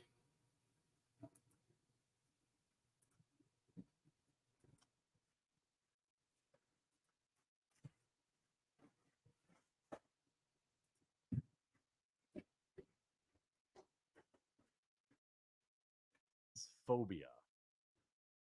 Now, this, for example, a fair example being brought out to bring up is this is actually what Dylan went to school for.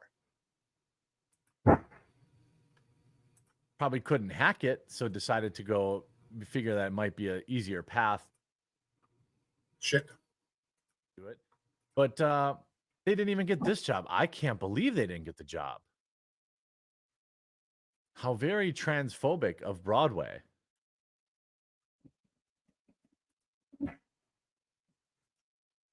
And they have, you know, in April 2020, the Book of Mormon closed because of the lockdowns. Mulvaney wrote on Instagram, "Thank you to all for sending the love my way for the Mormons closing. I can't believe I got to have this be my first big gig out of school." He posted it 2 hours ago. Was a lot of people know is when you tour, your coworkers become your family. 2 hours ago. So Dylan wasn't as a man. No, it looked like the court date was just in July, so that was last month. In the Book of Mormon. So wonder what great. the follow up on that. I mean, good. The dad was saying, "I ain't think going this to court." is a better path for Dylan than destroying brands. It's probably long. It's probably got a longer shelf life, you know. And it's gonna be interesting to see as Hollywood continues. They no longer like have any. This is the first person to ever do it in the history of all time moments. So they brought in Dylan to try and get people interested and didn't even give him the job. You almost feel bad, except I don't.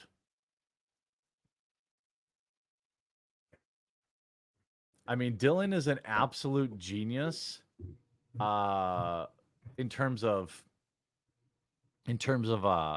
marketing. Like Dylan couldn't hack it as a man, so Dylan did the absolute bare minimum to appear as a woman, and then Hi, was Richard. living life on easy mode. Or By the Ryan, way, I'm sorry. before we Ryan, get this into is this Norm with pretty Impact big Employment. bombshell about Google, I want to Okay, remind pretty good, you. pretty good. You be ready to This go stream Monday? is sponsored by Sheath. Link in the description. In fact, Right now it's it's first right now. shift If is you use what they're promo called. code the quartering 20 Okay. over at Monday morning, 5 a.m. I'll Monday put the morning. link in this. It's in the pinned comment. Yep. Or it's in the If anything description as changes, well I'll in let you in know. the But chat. And use promo code the quartering 20. you know where the You can save facility is. 20% off. This company's Tell veteran you. owned. I know it's Okay, weird super, to think about super. like All right. Well, good trying luck. different, If you have any questions, underwear, just shoot me a especially text for the to this fellas. number, and I'll answer as soon as I But can. Okay. you've got very little to lose. All They're right, have a good extremely weekend. comfortable, Bye. and they've been a long time supporter. And it's a very low risk thing to try over at sheathunderwear.com. Promo code the quartering 20. I know Good undies. that like Sydney got 'em. Watson really likes to wear them. A lot of people really enjoy them. For I've guys, got it's the summer. ones- It's the 95 color- degrees The outside. black ones. It's I got the some ones with that pattern. dual pouch Ocean pattern. technology, we'll say, which all your separates bits in the the right twig place. from the berries, and it helps you feel a lot less sweaty. And they have obviously a lot of colors available and things like that, but they're either very They're cool as comfortable, fuck. very supportive. And JC. I know I was a little like, I've been wearing the same Hanes 3-pack boxers my whole life. But when I tried out Sheath, I really enjoyed them. And ladies I know, like Sydney, really enjoy them. Their stuff, their sports bras, their bralettes, stuff like that. So link in the description will save you 20% off. They obviously have many, many sizes, all the way up to 3XL. So everyone can get fit. Link Or in some the trail description, mix. comment section down below. Let's talk about check out Sheath. Let's talk about this new But they already report have that. about Google. Water cooled underwear. Google's getting screwed. Okay, where is it? Okay. How's everyone doing today? It's I feel like those are Biden prices. Well, that's why you get to save 20% off with promo code quartering 20. The quartering 20, excuse me. Your coffee cap is an awesome hat. I wear it all the time. Hell yeah, Daniel.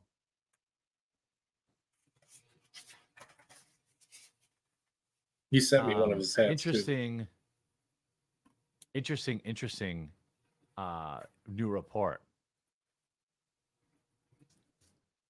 New report on the Googles. On the Googles.com. Okay. I think interesting, when I tell you, as you're listening, and you're looking great, by the way. There's just something about you today that, I don't know. You just look great. And I appreciate you tuning in. But when I tell you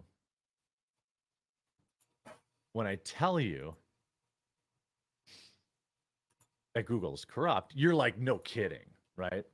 When I tell you there's been yet another report revealing that Google and things like YouTubers and things like that, they're suppressing conservative news outlets. You'd be like, well, no kidding. When we saw the Twitter files came out, one of the biggest bummers of the Twitter files was so many people had been so blackpilled already, that they just, it wasn't quite the splash. That it's just like, we're getting screwed on all levels from our government and from our search engines. Yeah, we knew. Yeah, we knew that. And it kind of went away. Well, there's now a new study that just came out finding that Google favors Democratic campaigns and buries Republican websites. A stunning new study from Media Research Center shows how biased Google search results are when it comes to the world of politics. By typing in just one query, presidential campaign websites, Google returned only Democratic candidates. Now, I'm taking a pause because I'm sure that you are completely shocked by this. I'm sure that you are completely shocked. You had no idea. But this, given its election season, things of that nature, is going to spawn some big lawsuits and some big antitrust stuff. Some of which, by the way, some of the results that Google served up while they are Democrats aren't even running in 2024. Although a notable Democrat who does not appear is Robert F. Kennedy Jr., even though the controversial scion of Camelot is second in the Democratic race. No Republican candidates appeared on the first page of results, even though the search was conducted the day before the first GOP debate, a time when Americans are looking to the internet for more clarity on candidates. The results of and the analysis would almost be funny if they weren't such a threat to democracy. Not surprisingly, Joe Biden's campaign pops up first, but what's after that? Marianne Williamson, Bernie Sanders, and Elizabeth Warren. Seriously. The research was done using a clean algorithm that is not impacted by prior searches or cookies. So what we are seeing is Google's baseline search results. And it clearly shows that while Americans expect Google to act as a neutral resource, it's anything but. MRC's vice president for free speech. Oh, wait, no, this is the agency who found it. Dan Schneider put it this way, quote, Google has erased every threat to Joe Biden. We know that Google pulled out all the stops to put Hillary in the White House and that they have continued to interfere in our elections ever since. Compared to social media platforms, it's harder to document what Google does in secret, but we at MRC, Free Speech America, have caught them red-handed. Now, there is absolutely no reason not to believe that this very same search algorithm does not apply to YouTube and other outlets. I don't think anyone's accusing you of being good, Chuck. This is not the first time. Back in October of 2020, MRC found Google's thumb on the scale in search results leading up to midterm elections. And wouldn't you know it? And then as in now, the stifling of speech went only in one direction. I had beer at my high school graduation party. Voices. Okay. According to Schneider, my Google parents has took consistently everybody's stood apart from anyone all who other wanted to search engines partake. and They not in a she good took way. their keys. We have repeatedly seen Google and big tech social media platforms treat Republican candidates harshly compared to their Democrat opponents.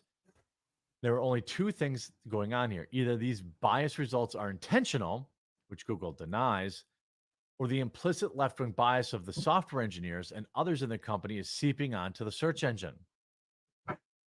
Well, I mean, I would say that it's probably both. Yeah, both. According to Open Secrets, 88% of political donations from Google employees go to Democrats. So should we really be surprised when the product they produce pushes a liberal agenda? By the way, join me tomorrow live on Rumble for the Salty Cracker interview. It's sure to be pretty wild. You have Salty Cracker on tomorrow from noon to 2 Central. Should be a wild time. It should also come as no surprise that Democrats in Congress have opposed any investigation into or legislation targeting big tech political bias. Yeah, I would feel bad for it after all, too. It's working in their benefit. Well, I mean, yeah, I mean, It's just a money generator. Those classes really and everything not a surprise. Cost money. It's all also about working money. not just to harm Not conservatives, about but the entire safety. country, whether in regards to the COOF, critical race theory, or the trans issue. Perfectly reasonable positions are being throttled by Google. Over 90% of the world uses Google as its primary search engine. So how can voters be properly informed on the candidates and issues if the ultimate arbiter of online relevance is stacked against one side? Well, they can't be. The time for Congress to act is now. First, by continuing to haul the big tech bosses to Capitol Hill to explain why this is happening and why it's not changing, and then pass meaningful legislation cracking down on the ideological bias in the industry. Well, or you could break up these companies. I don't really know what the right answer is. Clearly, finding them money does not do anything. They had just print their own money. Excuse me. Search engine bias is a silent form of censorship, a lie of omission. You will, if you will, that makes it no less pertinent to our politics. I mean, this is we've been talking about, big tech censorship on this channel Your forever. electric bill? Shit. Here's the actual report. Excuse me. MRC Free Speech America researchers searched Google using a clean environment for the term presidential campaign websites to observe which campaign websites Google displayed on its first page of results. When searching the term simply presidential campaign websites, Google returned only Democratic Party candidates, some of which aren't even running in 2024. A notable Democrat, of course, is Robert F. Kennedy Jr., who is also not allowed on there at present. Why? Because he's the biggest threat to Joe Biden. No Republican Party candidates appear at all on the first page of Google search results, and this a day before the first Republican national debates. Order. Joe Biden, search result 2. Marianne Williamson, number 2. See you later, people. Bernie Sanders, number 3. Thanks for coming in. Elizabeth Warren, this is Hillary Lester? Rodham Clinton. Hey, it's going with Impact. Why on earth is Hillary Rodham Clinton? I'm good. I'm good. still You ready to get started appearing on Monday? this website? And it's only going to, this is the problem. You see New Coleman Insights. This is I was like, well, wait a minute. What are you, second thoughts or what? New Coleman Insights and Amplify Media research study shows that YouTube crushes Spotify and Apple Podcasts. I told you I would call you Thursday, and then I asked the client, I'm like, hey, how many you need? And they told me, so I'm getting you rolling on Monday, the okay? obvious majority, the largest amount of available search results. You already did orientation. I think that one of the you'll biggest start concerns, over there I'm at not the sure on Telegraph. if any of these presidential candidates would be willing to go down this road or could, talk on the issue. Second shift, just be there about But 3:15 just to be it safe. certainly Okay, is your first day. concerning, at least in my opinion, Yep. that we have 3:30 is two. essentially a virtual monopoly with our cell phones, No Android problem. and Apple. You have any issues, or if They you have any agree on questions you might everything forgot to ask me, just shoot me a about text hate to this number, okay? speech and censorship and all this All right, kind of you stuff. have a safe weekend, and Right. if you, like I said, if you have any questions, just let me know a message, all right? So all right, good luck to you. What's the point? Google and Apple, I'm sorry, Android and Google act in exactly the same way. They censor the exact same things. They block the same things. They walk in lockstep with big tech. They want to get rid of something like Parler. They go, all this kind of stuff. And it's only going to get worse in terms of when the election actually happens. And Google and YouTube have only become larger in terms of their footprint. That's why, I've worked, that's why I work with Rumble. That's why I'm happy to be a part of Rumble and what they're working on, because, I think, especially when we're talking about election coverage, hard politics, things of that nature, Americans' right to ask questions about whether the poke or lockdowns or things of that nature. Google is no longer trusted. YouTube is no longer trusted. So what's next? Well, probably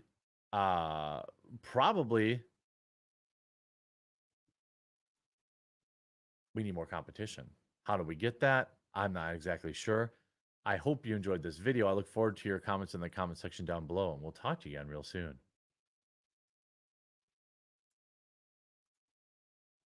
That was for his. It's very short interesting videos. to me. You talk about it's why they deliberately attacked and destroyed BlackBerry. Yeah, right? I mean, it really is. And the stuff is, and by the way, do we have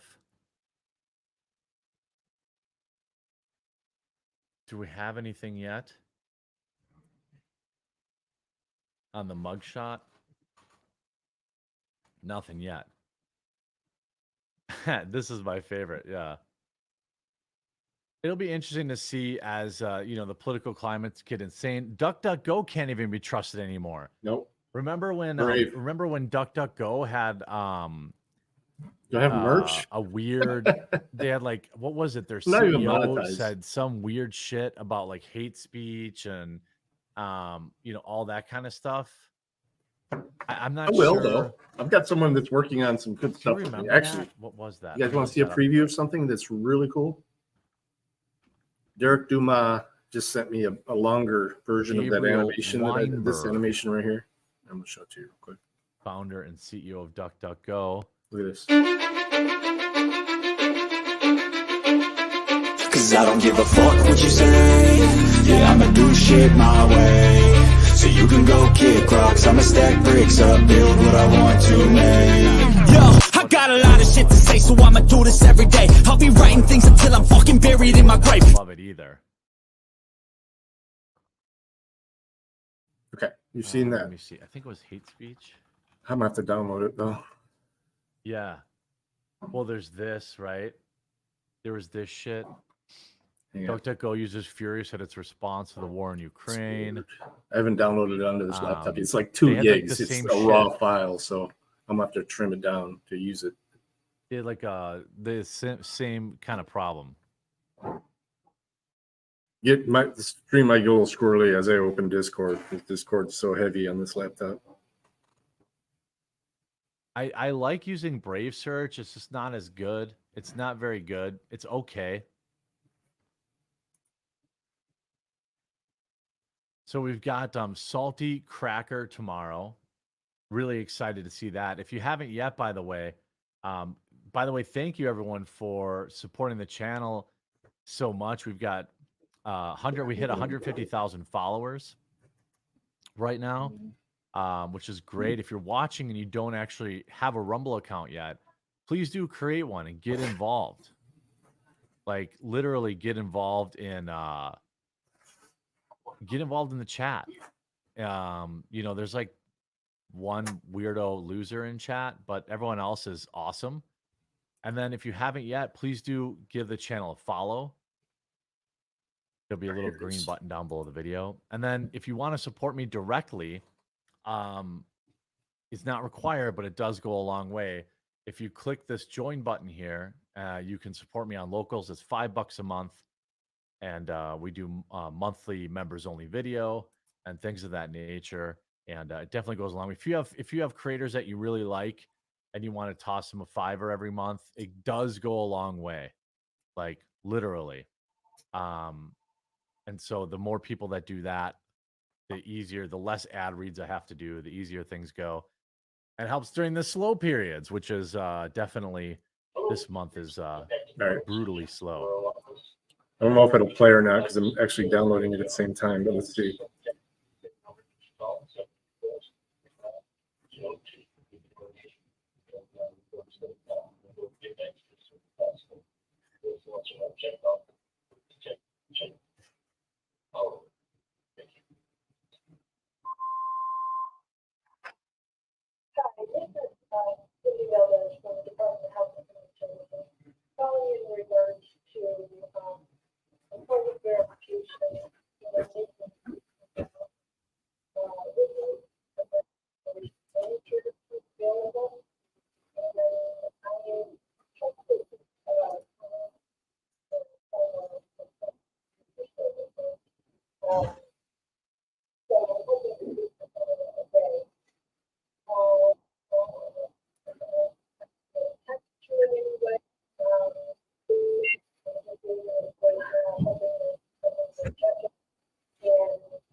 She calls me after 3.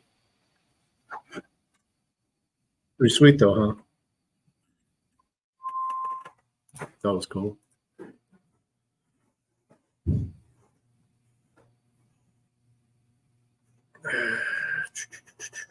the other thing ended.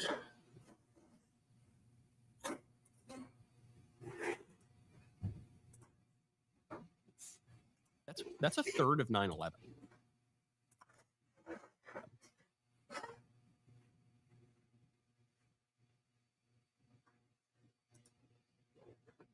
What happened?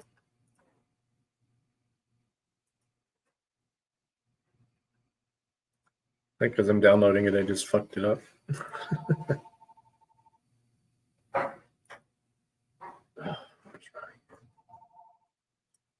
Impact employment. Okay, super. Super. I hope you're feeling better. All right, bye.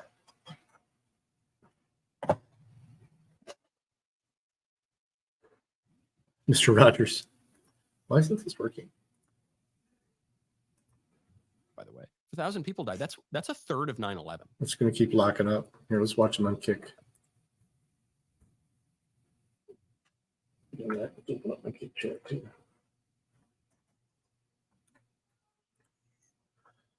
He is in the back of the limo. What's he doing in Japan? We don't know. And the next day, Air Force Two took Joe and Hunter to China. The infamous trip where Joe Biden shook hands with Hunter's Chinese client in the lobby of a Beijing hotel. A $25 million deal materialized between China and the Biden clan. And it doesn't stop there. There's Hunter again. This time in the back of a limo in South Korea the day after his China trip. And there's no footage of him getting off the plane, but somehow there he is in the vice president's motorcade. Interesting. Now, why would they be hiding Hunter? You know, they have been hiding Hunter. You know, Hunter Biden stayed in the White House for 2 weeks. Oh yeah, that's a bit. We were off we were out in the field last week filming documentary content. That story broke. Hunter Biden lived at the White House for weeks. Ooh, baby. And then they found bags of cocaine, not one, not two, but 3 places around the White House. Joe Blow, what's in the red backpack, Hunter? Such a question. It's interesting. The policy for the Biden family has always been to lean in to the scandals, right? To much like the mafia family, right? You're not allowed to question. You're not allowed to insult. You're not allowed to come at certain business. Made men, right? Made men in the mafia. This is what Joe Biden has tried as hard as he can with his room temperature IQ to make Hunter Biden. Joe Biden's often bragged that Hunter Biden went with him on business trips. Oh, yeah. This is the PR strategy. Watch. And it didn't take long before Hunter ventured off on his own, using Air Force Two as a connecting leg to the Philippines. And once again, his business partner, Vice President Joe Biden, advertised to Asia that Hunter was ready to do business. And as I speak, my son has just boarded, my grown son has just boarded a plane, an aircraft. He's heading to the Philippines. His name is Hunter Biden. He's chairman of the World Food Program, USA. And he's going there out in the field, like so many of you did. The Biden family used the World Food Program as a humanitarian cover story. After flying all over Asia on our dime, Hunter hopped back on his business partner's jet, Air Force Two, to hit Italy in 2016. There he is shaking hands with the Impact employment. I'm speaking. It's funny, Hunter had just been to Yes. Italy on a family Yes. vacation with his father. There they are. And a year before that, in 2014, I'm good. Hunter met the owner of Burisma in Italy. Yeah, I got your message. I came down. I was out of the room for a minute, and I got your message. I was like, "Oh man, their phones go off at 3. There's no point in trying to call back." This is what a regime looks like in panic. They have too many fires. They can't control. They can't. Okay. Who are we checking? Fires. They can't control now what is happening with Tucker Carlson Yes. debates, Trump interview. They're losing control, and that is something you must have inside of an oligarchy or a tyrannical, fascistic state, which is what they wish to bring to America. But we are going I'm to double bring checking now. that. Joining us in just a moment is going to be Chadwick Moore, the official Tucker Um, Carlson biographer. One day, And he's going yep. to preview what we're going to get tonight with Tucker and Trump. You want to make sure that you were connected when you were watching our program. We're going to have wall-to-wall. No, the gross was programming for you tonight. $150. You So wanna make it's sure that you have 10-hour reliable shift, cell phone $15 service. an hour. Patriot Mobile. Again, we were on the road all last week. We went to very rural places. We went to the border. We went to Yuma. We were practically standing in Mexico on like a Indian reservation. Yeah, 2 days. 2 days. Well, no, you didn't say anything about medical. I just didn't call for 2 days. No call, no shows in a row. And then when I finally did actually get in touch with him, he told me that there was some medical thing going on. I'm like, well, why didn't you notify me or let me know anything? And he's like, well, I found something else anyway. I'm like, oh, okay. Benny, stay connected with us. That's how you fight the commies. Ladies and gentlemen, somebody who's been doing an incredible job. Yep. Commies. Somebody who's Yeah, you too. Thank you. Yes, when Tucker Carlson was still Bye. on Fox, and somebody who always brings a little bit of a pep in his step, not the Hunter Biden kind, okay, not the Hunter Biden kind, but just like high on life and a happy warrior is my friend joining the show, Chadwick Moore, the official Tucker biographer.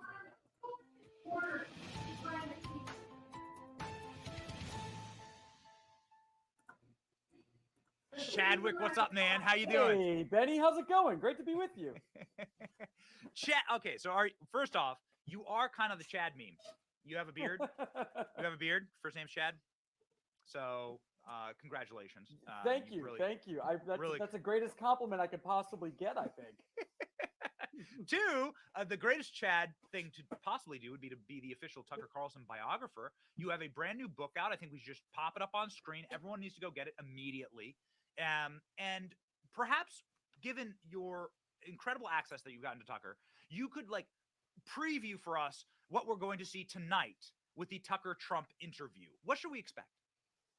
Well, it's funny because, Tucker was never like a throne kisser when it came to Trump. And even some people who are still on Fox very much were that. You either passionately hated President Trump or you would just do anything to kiss his rump and get on his good side.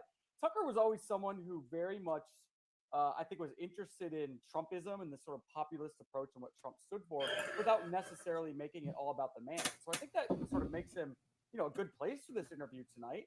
I think and hope that he'll ask difficult questions as Trump would have gotten in a debate, and maybe we'll get in debate in the future. But also, I think Trump probably feels like he's going to get more of a fair shake here than on that other network where, Yeah, this is Brad for Liberty. Had he appeared, it would just be 8-9. Goofy for Jesus was talking about him. She's a mod in his Kick and Rumble. His Rumble gets stuck a lot. I'm not sure. May need to be reset. But yeah, he just goes through, he's got a continuous feed. He's got all the street cams going on the outside and stuff. Anyone would have taken that Galveston, New York, that's the most coveted interview. Times Square, Miami, Houston. He's in Texas. I think he's in the Austin area. Tucker Carlson gets Reno, Nevada, heads of state, Venice rappers. Beach. It's almost like Tucker is a hotter commodity after Fox News. Do you agree?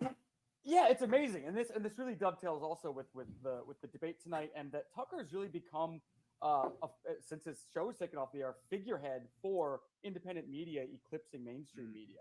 And this is no more clear than it seems that independent media is playing the predominant role already in this election cycle, particularly in the primary.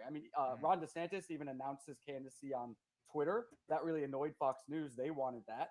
Also, Vivek Ramaswamy and RFK Jr. both announced their candidacy on Tucker's show. Tucker was always I think part of his success for the show. There are many reasons, but one of them was he was this bridge between old media and new media. He brought the internet to television and television to the internet.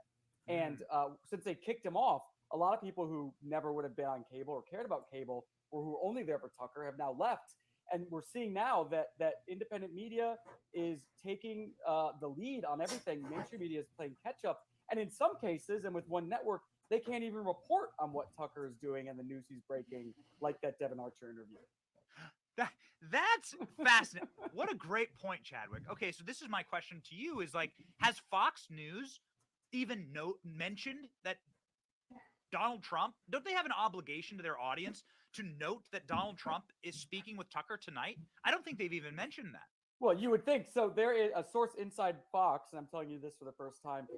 Just told me he still works there. That they are totally banned from even all shows are banned from even acknowledging that Trump will appear on this show.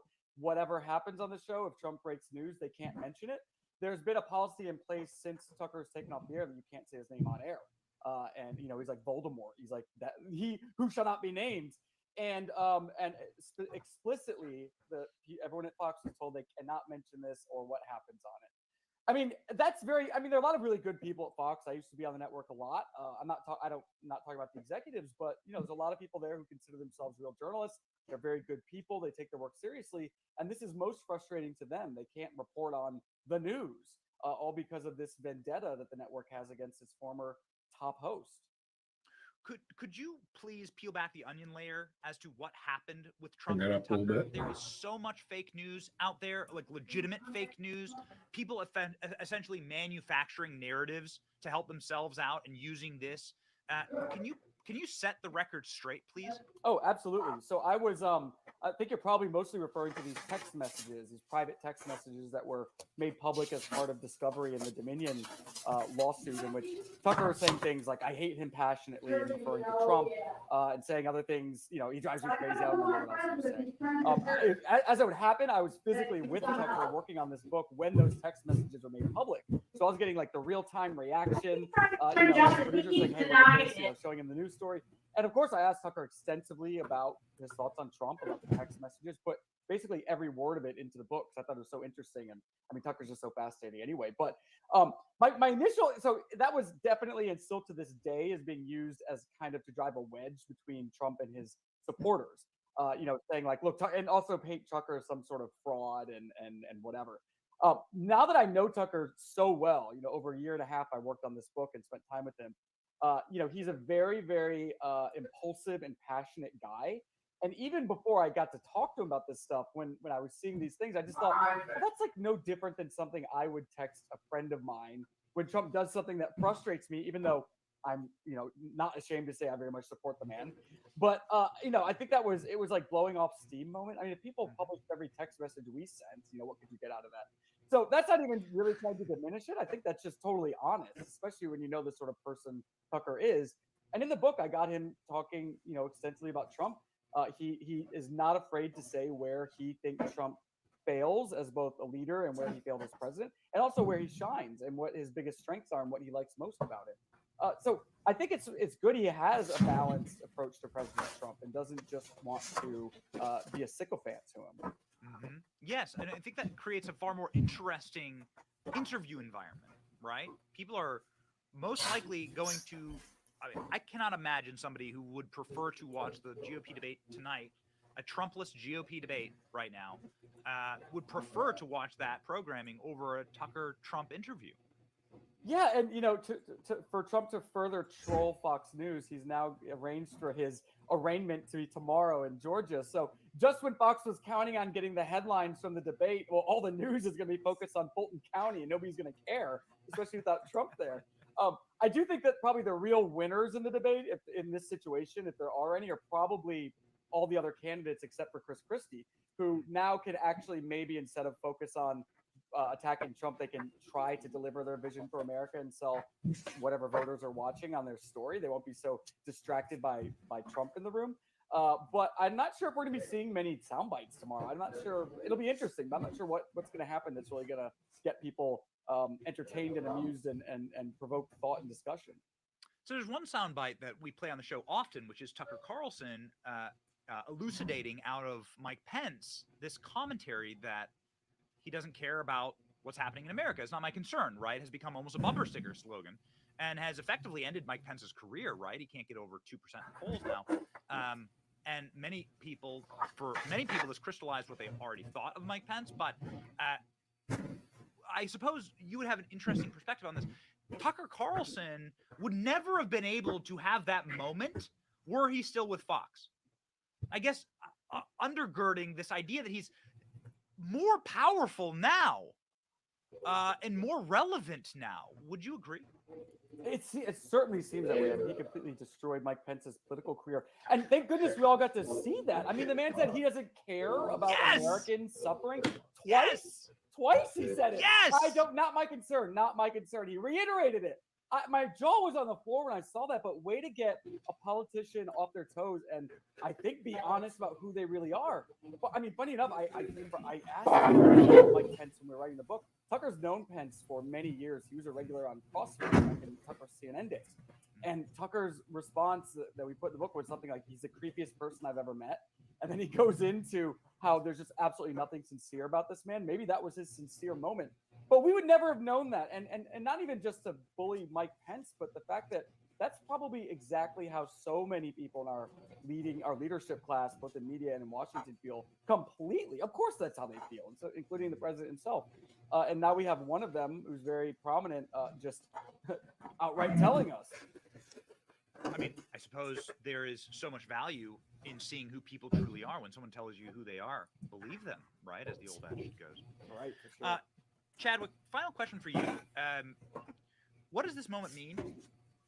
You've taken the time, and as you said, put in 2 years of work on this particular moment. And you happen to be one of those people who are just really in the right spot at the right time. And I don't think you were expecting Tucker Carlson to part ways with Fox News in the midst of you previewing your book here. Two-part question. Why did that happen? Why did that happen? And then two, what is the media ecosystem going to look like going forward with what Tucker is about to build? So yeah, I mean, weirdly, I was a guest on his final episode on April 21st, which of course we didn't know was going to be the final episode of the show. And I think that it's specifically going forward, Tucker is, they're raising money to start their own media company, probably a subscriber-based service. Justin Wells is Multi-tools? No, I just carry a Gerber pocket knife. Than they ever saw on Fox News when that's finally allowed to happen. But of course, Clip Tucker's still on an employee of pocket Fox knife. News. He's still getting a paycheck every week. He's still under contract. That expires December 2024, conveniently right after the Skeleton next handle on it. election. Which brings me to your other question: why was he taken off there, and what happened? I did when I worked mean, when I was doing the inarguable, IT thing right, full at this point time. that it I used to carry a Leatherman. and Or of course, it happened 6 days after the Dominion. or Gerber. Tucker was. Of I went course, through both. I think the not Gerbers pushing are those better theories. In just fact, because the they, only reason the why the Tucker's, front they private open messages that were way subpoenaed rather than because the Dominion wanted to have to argue fold that it to open. reasonable people like Tucker Carlson knew that the claims that the voting machines are rigged were BS. So I mean, that's he wasn't one of these people pushing it. Other people at Fox were. They still have jobs. It was purely ideological, 100%. Fox brass does not like Donald Trump. Tucker Carlson is, as one liberal called him, that I quote my book, the high priest of Trumpism, which I think they meant as an insult, but I don't think that's an insult.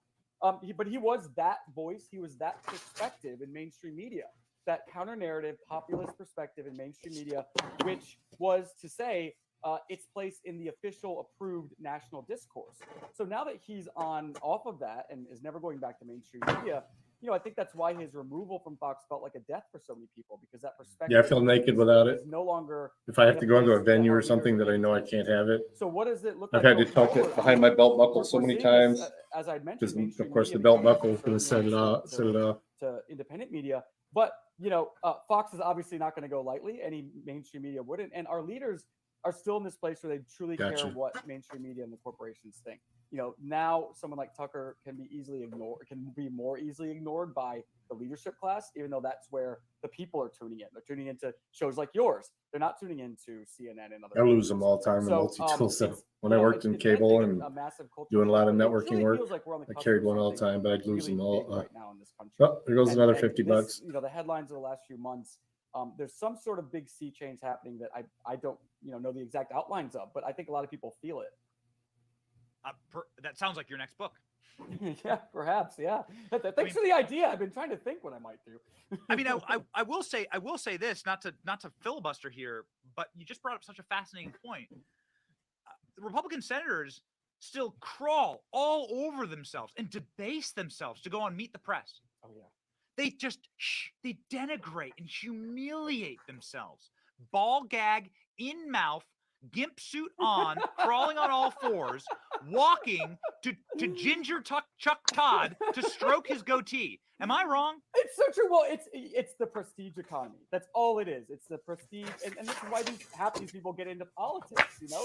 It's they're extremely callow people with very low self-esteem who need to be fed attention all the time. And so, of course, they want to be on Meet the Press, even if 5 people watch, rather than going on some Twitter show that has 200 million people watching, because it's prestige. It's validation from this corporate entity that you're worthy to be on here. And you've got the makeup girl, and you've got the cameras, and you're treated like a princess, and maybe you get to eat snacks in the green room.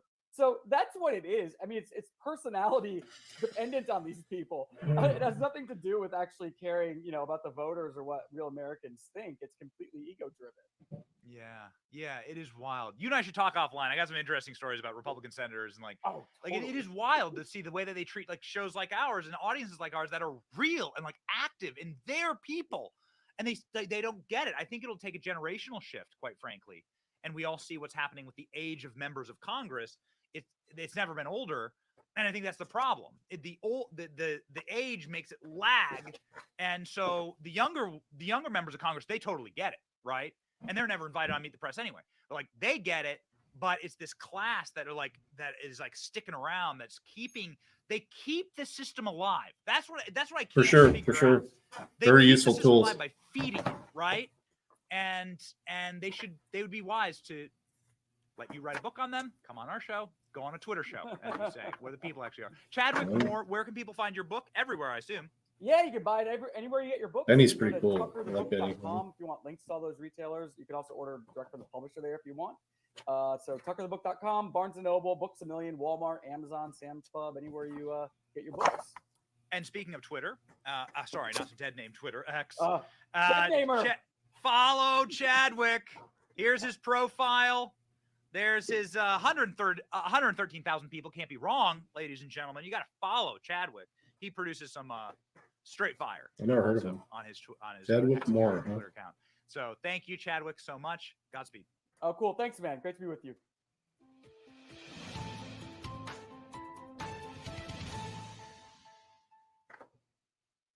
Right, baby. We're out here. We're going to be here tonight. We're going to be bringing you the flames tonight. We are doing it. And then tomorrow, the Fulton County Jail. Donald Trump has confirmed that tomorrow's the day. Earlier in the week, we were like, whoa, it's going to be Friday. It's going to be maybe Saturday. Who knows? Who knows? Donald Trump has confirmed Thursday is the day that he will be going in.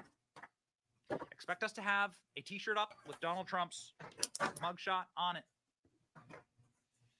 Not guilty, y'all got to feel me. You're going to turn this man into Tupac, as Chris Rock famously said. You're going to arrest Trump? He's going to sell more records. You ready for that? Donald Trump saying as much. Yesterday, he will be turning himself in. What you going to do? You're going to raise his poll numbers? Donald Trump also showing you exactly how he's managing all of this. Had a hysterical Truth Social post yesterday. The failed district attorney of Fulton County insisted on a $200,000 bond from me. I assume, therefore, that she thought I was a flight risk. Fly far, far away. I'm going to read this in Donald Trump voice, okay? Hold on. Fly far, far away. This is the second truth right there. Fly far, far away. Baby Russia, Russia, Russia. Share a gold-domed suite with Vladimir. Never to be seen or heard from again. Would I be able to take my very understated airplane with golden Trump affixed to it for all to see? Probably not. I'd be much better off flying commercial. I'm sure nobody would recognize me. This is Donald Trump's post on Truth Social. Donald Trump taking it in stride. In stride, ladies and gentlemen. There we go. There it is. Hey, Jot. So we're going to as well. Thank you. As Rush Limbaugh used to always say, now is not the time to panic. I'll tell you when to panic. Now's not the time to panic. Who are the ones who knock? We are the ones who knock. As Chadwick just said. And what a compliment to all of us. As Chadwick just said, it's audiences like ours where the power actually is. It's the brigaders. We're the ones. It's the salty army. We're the ones where the power actually resides in because we are real. We are growing at a shocking pace, actually. It's amazing. You are part of the fastest growing independent media audience streaming on the internet. and I have to say streaming because Tucker Carlson is now the official most followed independent voice on the internet. And I don't think we'll ever catch Tucker. I'm not sure I ever want to, but we're going to do something. You know, he's 20 years older than me, so we're going to build something a little different. We're going to build something for you. And here's Chadwick Moore on our show being like, this is the I'm gonna future. show it one more time. Part of the future. This is what Derek's got. I'm gonna put some music to it too. It's going to be biblical. Sure.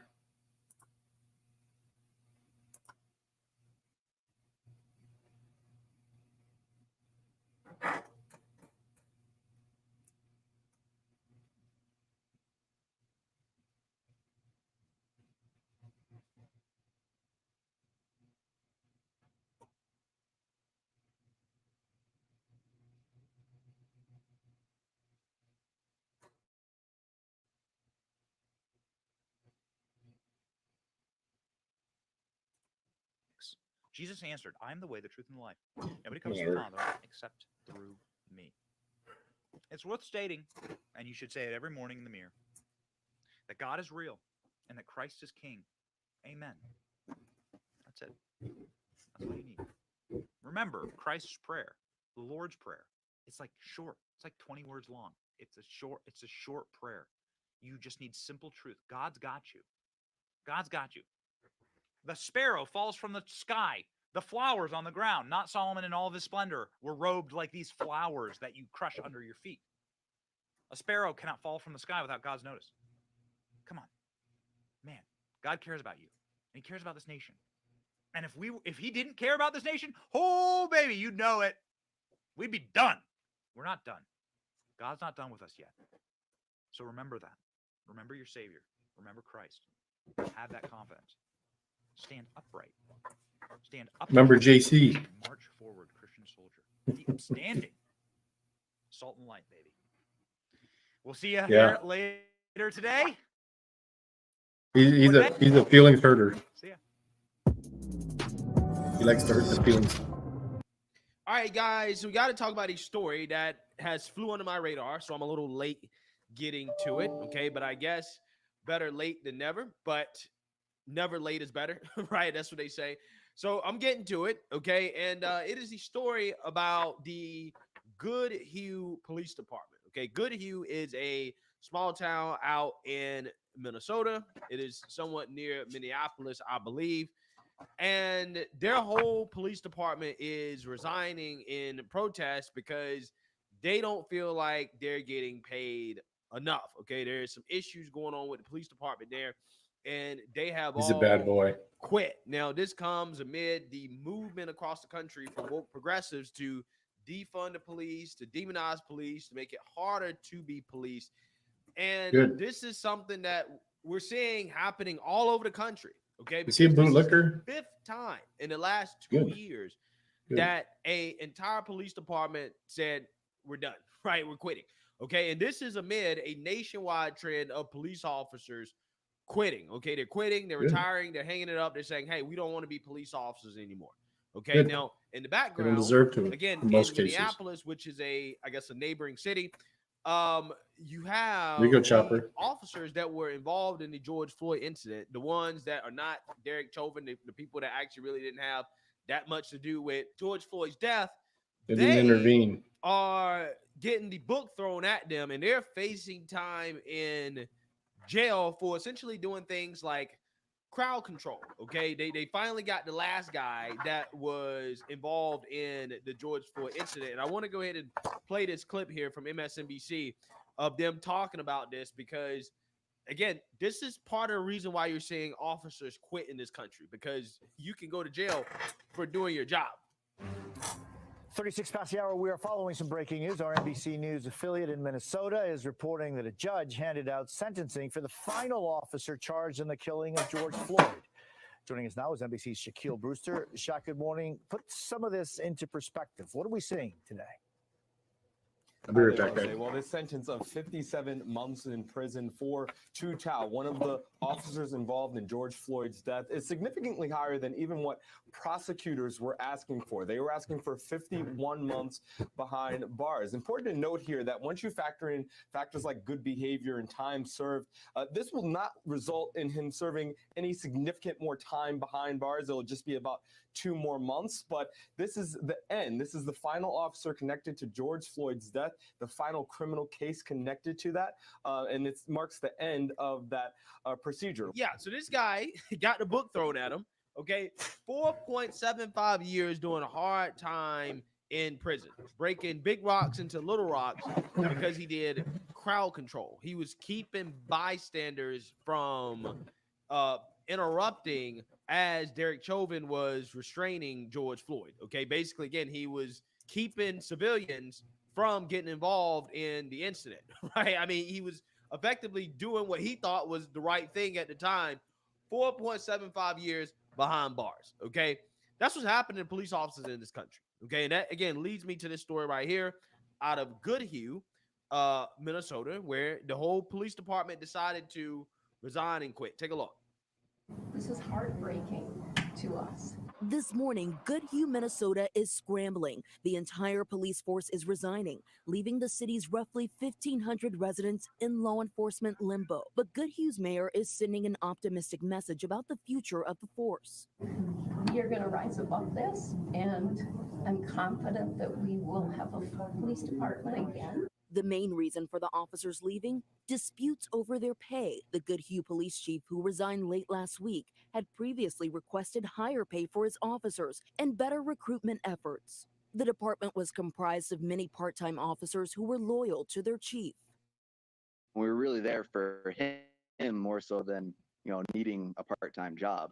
And so with him going, there just really wasn't any need for any of us to stick around. Police departments nationwide are facing a vicious cycle of retirement, resignations, and fewer hires. A survey released in April indicated that while police departments are recruiting more officers compared to 2020, departments saw 47% more resignations and 19% more retirements in 2022 compared to 2019. The staffing crunch is leaving some communities underprotected. Back in Goodhue, residents are on edge. It's just unnerving to know that they may not be there, even though, yes, they're talking about having Goodhue County come in. I just prefer Goodhue having their own police department. The city's mayor says the former police chief, Josh Smith, and another full-time officer will stay on the force until the 24th. After that, the Goodhue County Sheriff's Office will be taking over. Yeah, so you seen that, you heard that. Now, I'm going to get to the root of the problem here. I'm going to get down to the core of this issue. The quiet part that nobody wants to say out loud about the recruiting crisis that we're seeing in policing and also in the military, in law enforcement or armed services in general, right? In just protection, security, we're having a recruiting crisis. The reason why, in my opinion, has to do partly, okay, with the demonization of white males in this country, right?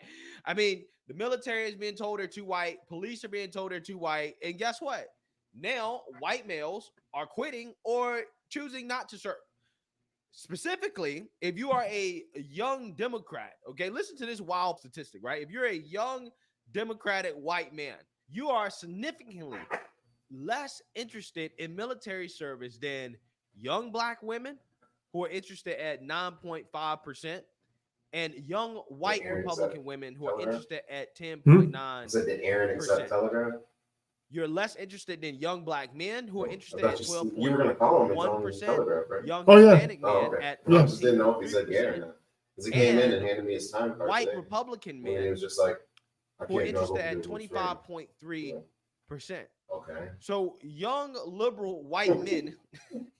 Yeah, 4 new people starting Monday on Telegram. Young white male Democrats in 2015. Yeah, I didn't think he's going to come anyway when he came back for his boots. Desire to serve in the military. But yeah, I'll double check.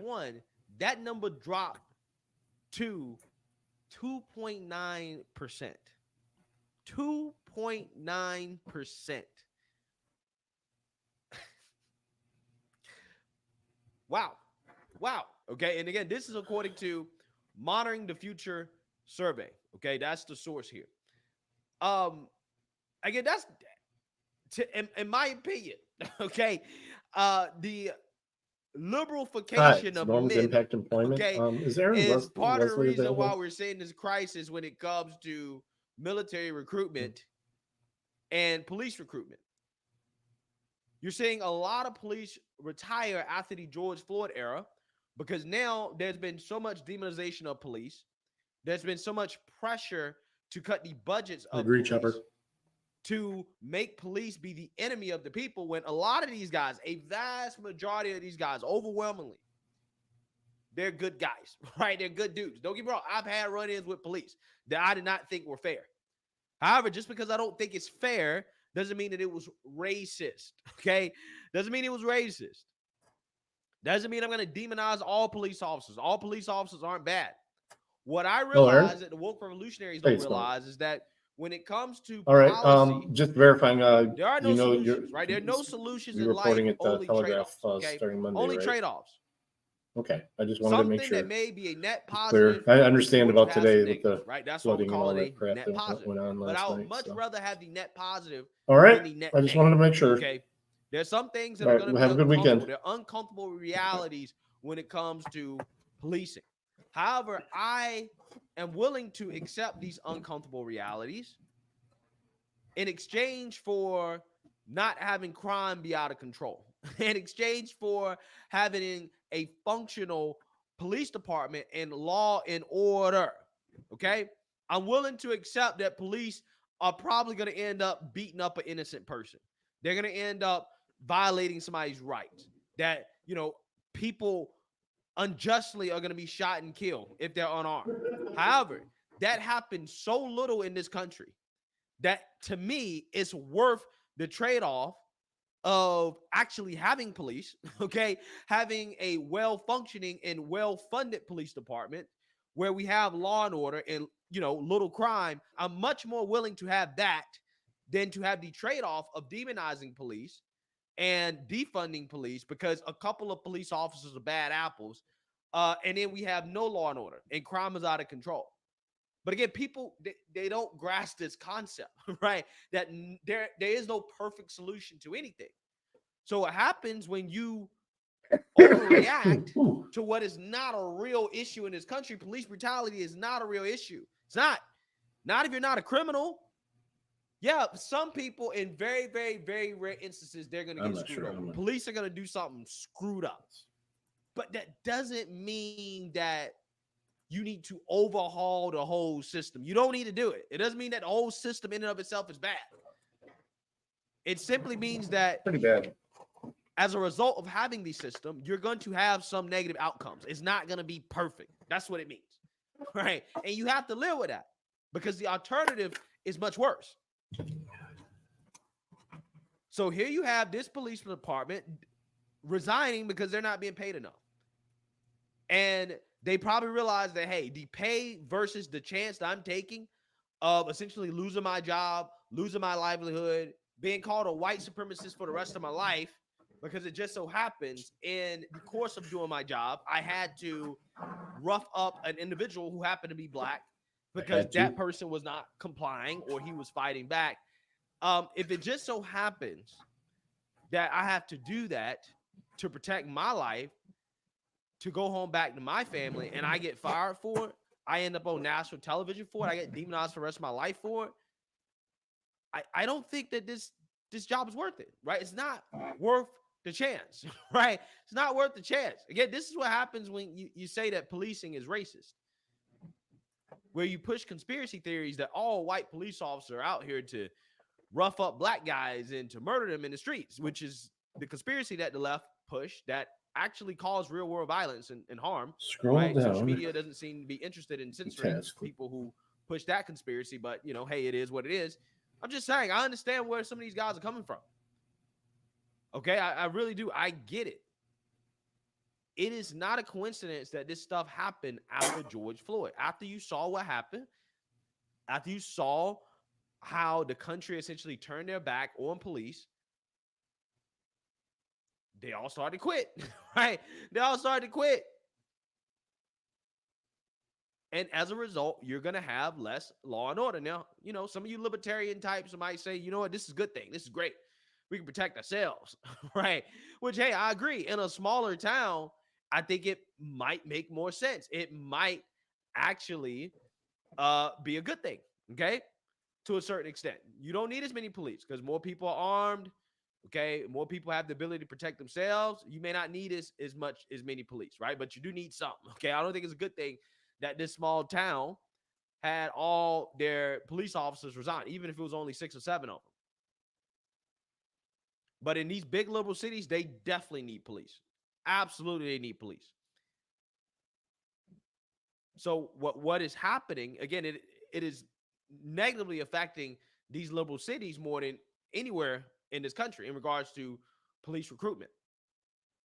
And those are the places that need it the most, because that's where a vast majority of the criminals are, right? So, look, I mean, I don't really blame this police department, considering how policing is not a job that I think many people really want to do in this country anymore, considering the net return on it. So I kind of get it. It's just a story that I really don't want to continue to see in this country, because it's not a good thing when police are resigning in mass. Okay, it's just going to be more chaos and destruction because of it. But hey, what do I know? I'm just some random dude on the internet. Let me know what you guys think. Make sure you like, comment, and subscribe. Most importantly, share a Black conservative perspective. Peace. Check this out. Your heart is so tied to this place. It is. You know, I mean, I've spent almost all of my life in Hawaii, represented this community for 8 years while I served in Congress.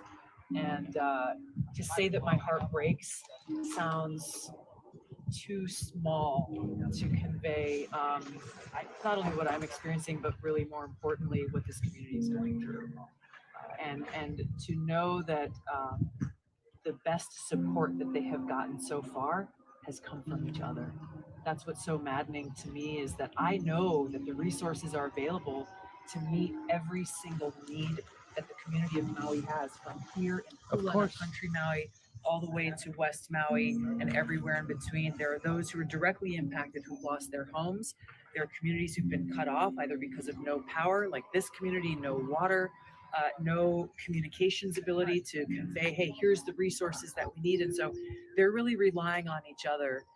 I know that this is an overwhelming catastrophe for the county leadership to deal with. It's a new administration that's just come in. But look, the state and FEMA, they are the ones who have the ability to mobilize the humanitarian assistance and disaster relief resources that the U.S. military has based here in Hawaii and that are commonly deployed to support other countries during their time of need. That is what needs to happen yesterday, right here in Maui County. And that's what I'm urging these leaders. I don't know what they're waiting for, but this should have happened earlier on. Why do you think it's not happening? You know, I can't even come up with a plausible excuse, because it is inexcusable. These resources have been ready on the military side since this crisis began. They have been ready to launch. They just are federally mandated. They can't move until they get that word from the state or from FEMA. If there are any bureaucratic or funding or whatever other things that are on their minds, they need to put that aside and actually help people right now. So all these resources are sitting still there. Can't even access, can't get to them. The bureaucracy is there. You know, she's been on that island for quite some time. The military assistance, nothing's getting to the people right now. Nothing. So this is, I mean, you know, so you're supposed to pay a price for this politically, but we live in such a banana republic. I mean, our media is so corrupt. The people never, we live right now in the United States is what I grew up thinking people in Russia and China lived in. This is what you hear about the countries we invade, how inept they are. That's right. That's what's happening here. And it's much better in a place like China, as we were talking about before, because in China, when shit doesn't get done, they know who to blame. There's only one party. And so their government is actually more responsive to them in a lot of ways than ours is, for sure. Right now, they just blame it on someone else. And Joe Biden knows that he's got the media in his pocket and he'll never be made to answer for any of this. They're not making him answer for it. He's done nothing. There's not, everybody just like, this is climate change and that's that. And so we have to take away some more of your rights. Well, that's interesting that you say that, because that's what the push is. That's where the fight comes from the left. If you try to suggest that it's anything else other than climate change, right, they lose their Climate what change about forgot to turn the siren on. That's right. And climate change Turned off the water. Turned off the Is that water. that guy's name? That was Remember, in charge. climate change ordered them to keep the cars turning back into the fire. Heck of a job, Climby. Glad to go climbing. Climby. I just want to show you. Here's what Tulsi's showing up to a couple days ago as well, showing some of the support that all these people within the community give each other. Where's FEMA? Where's the government? Where's the military? Like you said, if they can find a way to blame it on Ukraine and pump the money there, they will do so. There's like a base there, isn't there? There's several bases there. It's Hawaii. Yeah, why would The airport, bringing over a bunch of satellite radios. Cool. So To people on the west side of Maui.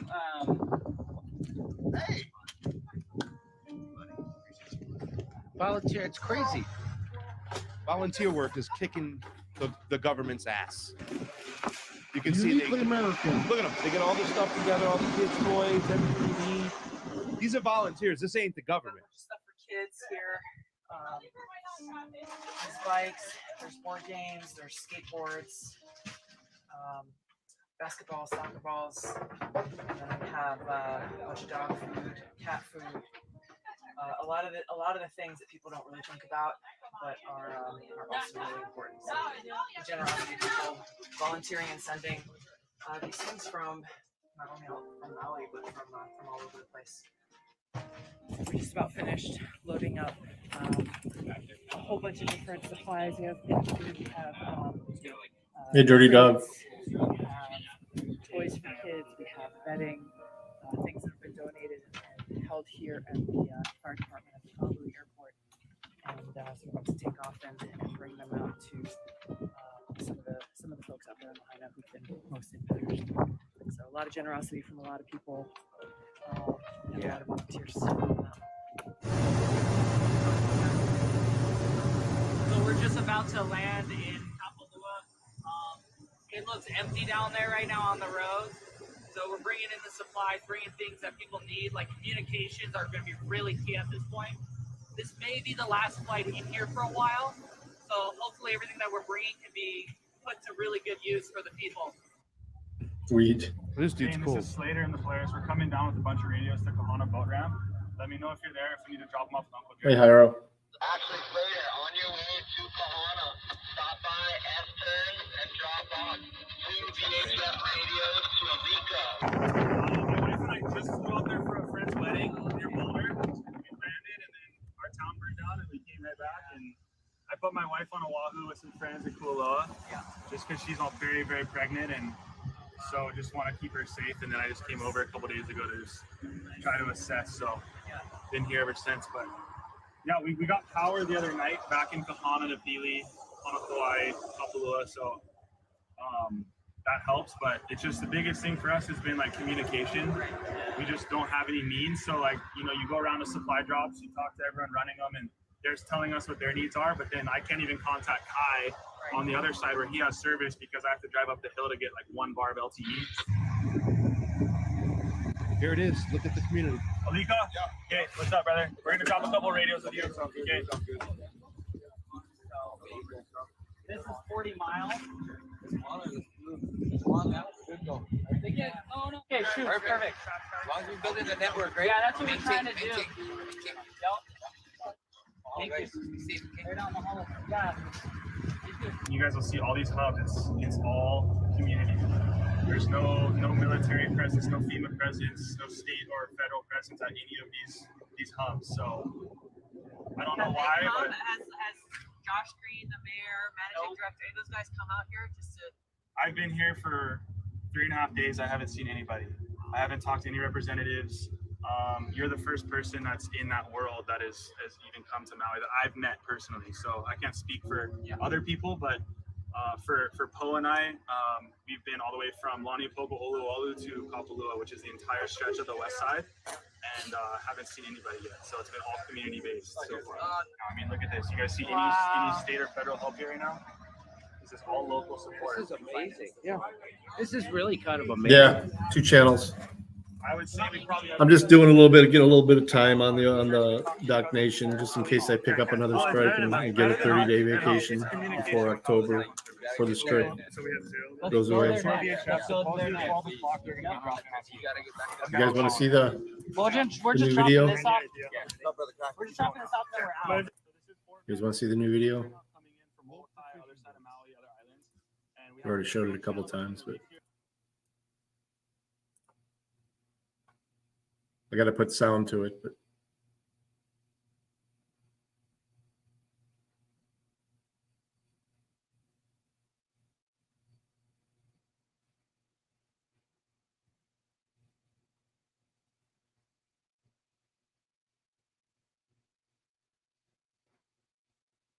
pretty sweet. To get any kind of Jimmy Dore. hold anybody accountable for any of this because the media is so corrupt. And if the media decides it's not a story, it's not a story, and that's that. And that's why they have to keep clamps on people like us. I don't think. Well, we'll see. That's Hopefully, a big nothing burger. yeah. I hope. All they want to do is talk about climate change in relation to this, and they don't want to talk about the complete failure of their government. Now, and it seems on purpose. Their disaster response was a disaster. Yeah, it seems on across purpose. the board. Look, And it's you know, not a good time to cover a disaster. Biden is having those problems with his boy Hunty, and you know, Trump. It could be Trump. I've seen MSNBC mostly talking about how it maybe will be Trump. and the fact that like Tulsi can even walk around, I Oh, bet yeah. that the governor can't even That's her walk around tattoo. there without getting his head chopped off. You know what I'm saying? Let me see, do I And have it she here? showed up. I've given her crap at times, but she shows up when it matters most. Yeah, it's and her you can see this tattoo. here. Look at the supply. The locals. The locals are doing this. They got everything they need really quickly. Watch out, you guys. Look at this. Where's our government? Find it. Oh, Hey, come see us live on tour. We're doing a show in New York City, Pottstown, Pennsylvania, Stamford, Connecticut, Toledo, Rochester, Michigan. Ooh, That's Toledo. just outside of Detroit. St. Louis, Tampa, Florida, Boca Raton, Florida, and Orlando, When? Florida. Go to When's he in Toledo? jimmygore.com for a link for all those tickets. Oh, I missed it. I got a minute, and that's it. I got to make an airplane. How we see each other. And if I'm not on, how are you? If I'm not on time, who knows what they'll do to me in the Bidenista state. Well, I'm going to Georgia, and I'm feeling very, very good about it because I feel like I'm defending the rights of all Americans, as I did so many times as a United States attorney. People like to say I'm different. I'm the same Rudy Giuliani that took down the mafia, that made New York City the safest city in America, reduced crime more than any mayor in the history of any city, anywhere. And I'm fighting for justice. I have been from the first moment. Yeah, with stop and frisk. Man who has now been proven innocent several times. I don't know how many times he has to be proven innocent. And they have to be proven to be liars, actually enemies of our republic, who are destroying rights, sacred rights. They're destroying my right to counsel, my right to be a lawyer. They're destroying his right to counsel. It's not accidental that they've indicted all his lawyers. Never heard of that before. In America, all the lawyers indicted. Now, whether you dislike or you like Donald Trump, let me give you a warning. They're going to come for you. When the political winds shift, as they always do, let us pray that Republicans are more honest, more trustworthy, and more American than these people in charge of this government. Because if our government is conducted this way, and the system of justice is politicized and criminalized for politics, This is what all governments become, though. your rights are in jeopardy and your children's. It's Donald just Trump super told you this. accelerated right Everyone is now. coming for him or me. Now they've indicted people in this No, case. I ain't wearing I no don't know who they fucking are. I'm going to mask. Fulton County to comply with the law. I which am not always wearing a do. mask. I don't know if I plead today, but if I do, I plead not guilty. And I get photographed. Isn't that nice? A mugshot for the man who probably put the worst criminals of the 20th century in jail. You find a prosecutor who has a better record than mine in the last 100 years. Bet you don't, or a mayor. And they're going to degrade themselves by doing a mugshot of me. Like, people will recognize me. And of course they can fingerprint me, but I've been fingerprinted 150 times. This will turn out exactly like the FBI search turned out. They're lying. I'm telling the truth.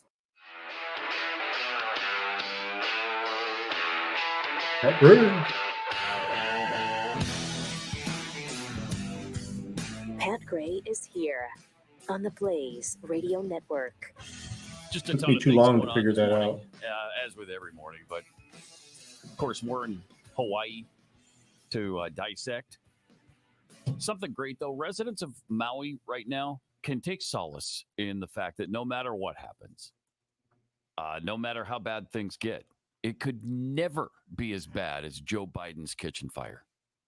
It's not possible. It's not possible. That guy, man. Oh, my gosh.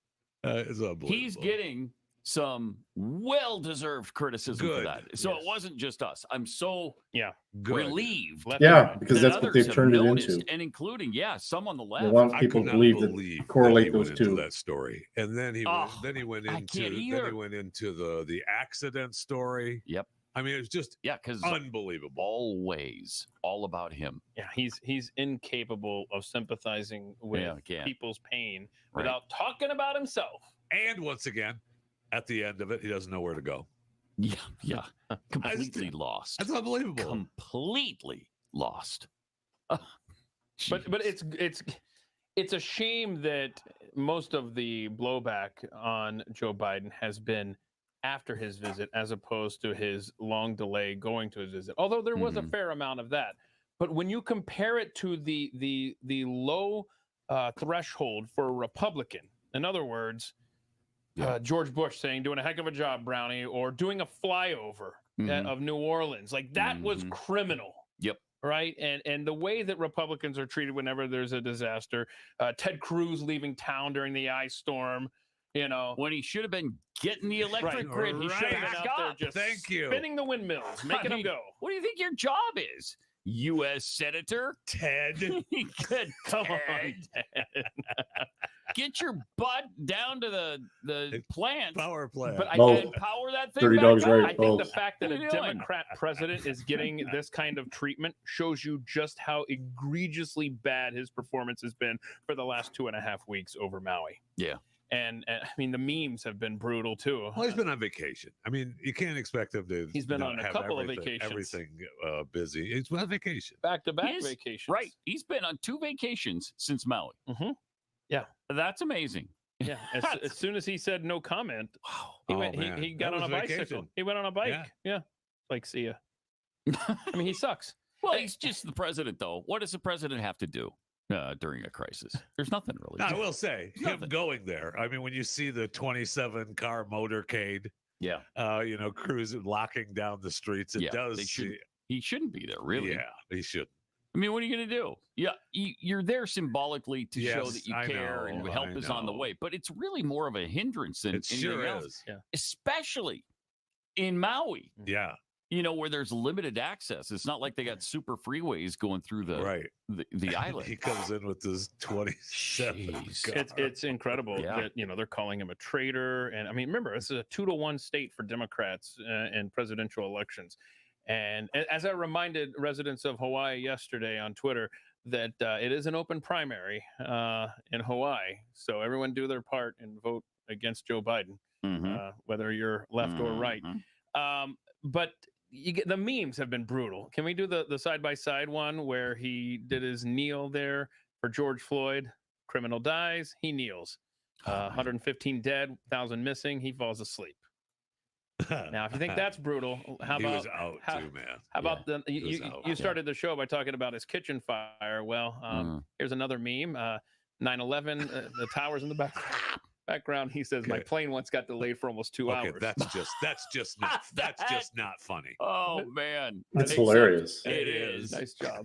It is. And that has been the tone of social media. Ooh, except for the fact that it will forever be too soon on 9/11. I know.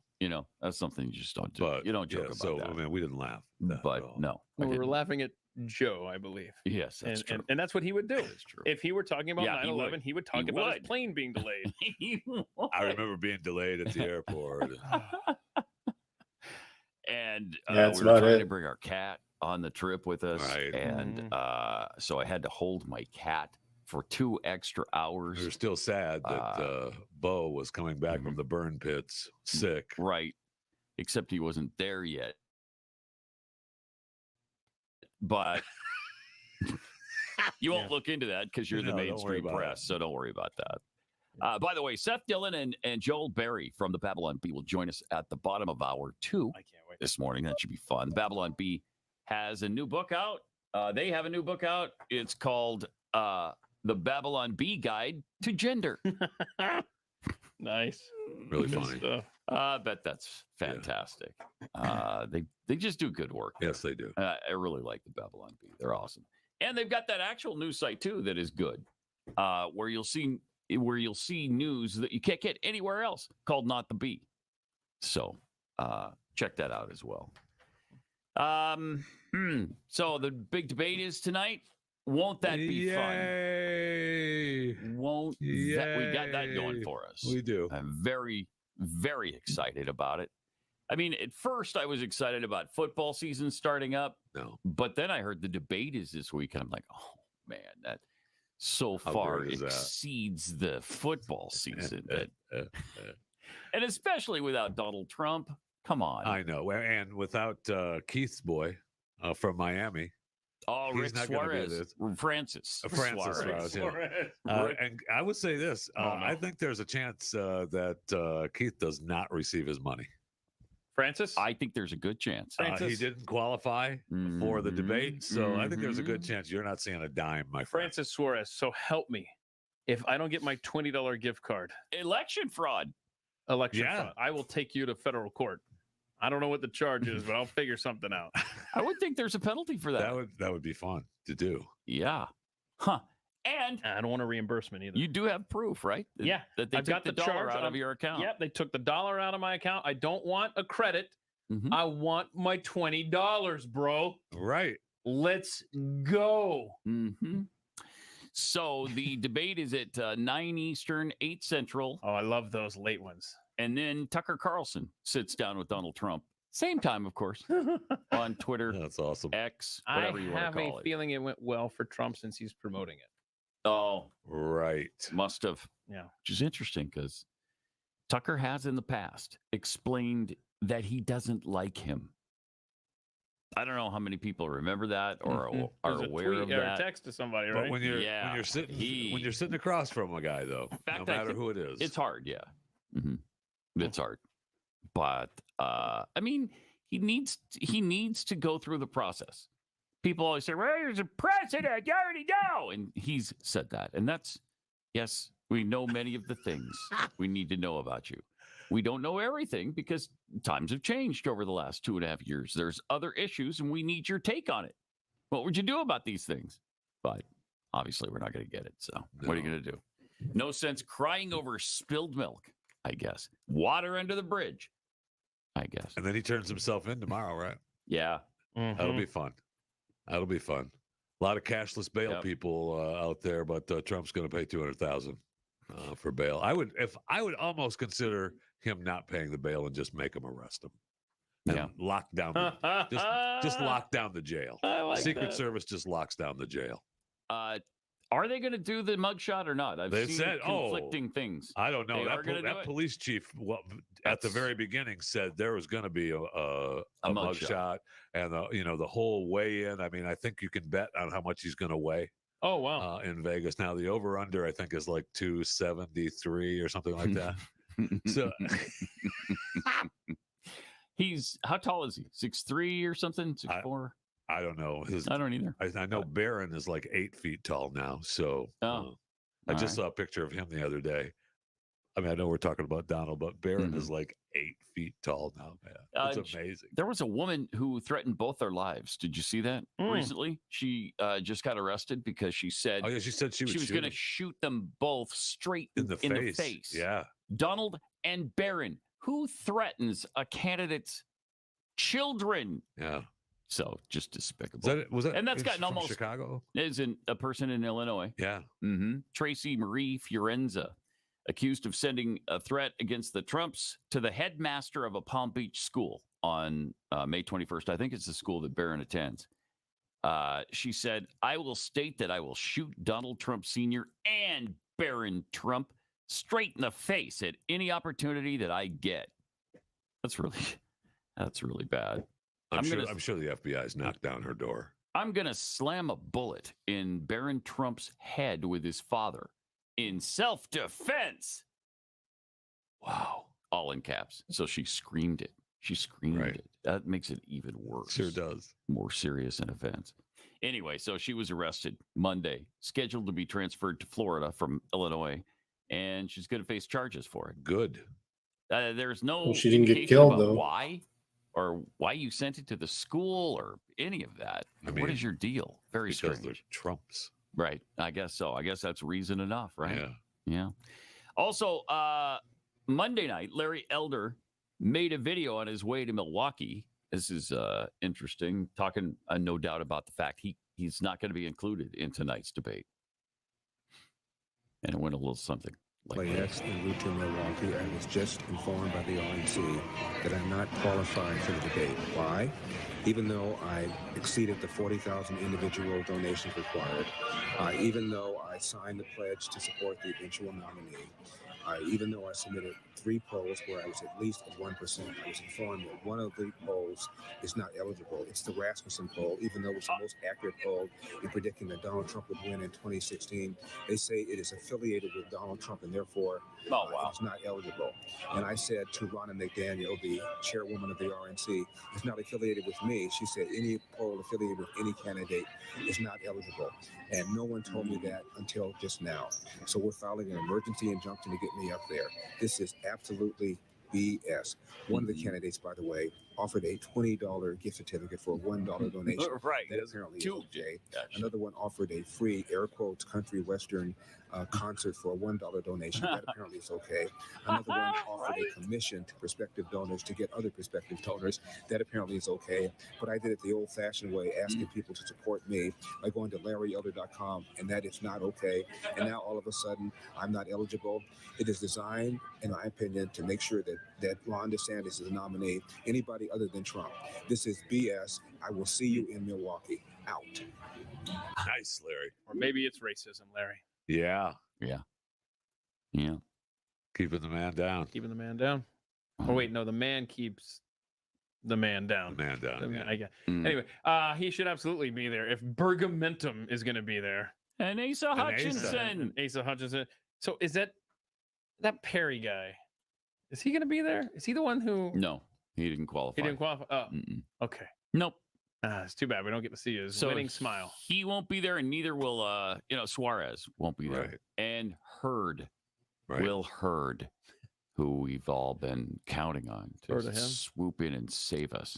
How many times have we said it? Will Hurd. When will Will Hurd listen to the will of the people and swoop in and save us? Time out. Hurd.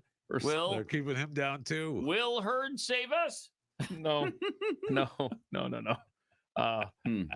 Will of the people, I think, is a great campaign slogan. Will of the people, yeah. You stumbled into that. Yeah. Will of the people. Will of the people, vote for me.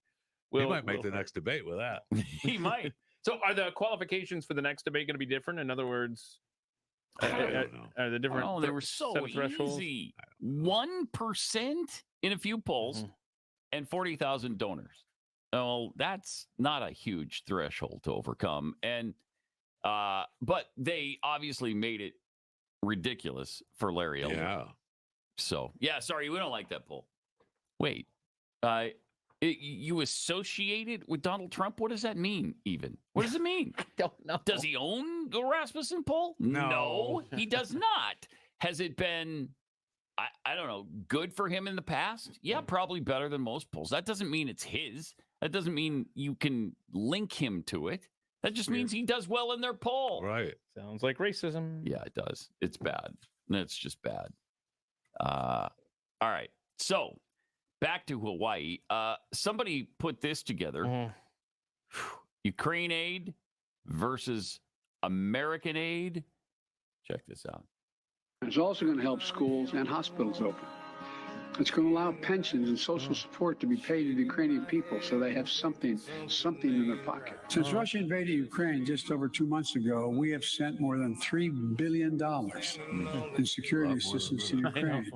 Last week, I sent Congress, if you excuse the point of personal privilege, talking like an old senator, but sent a supplemental budget, a fancy way of saying we need more money.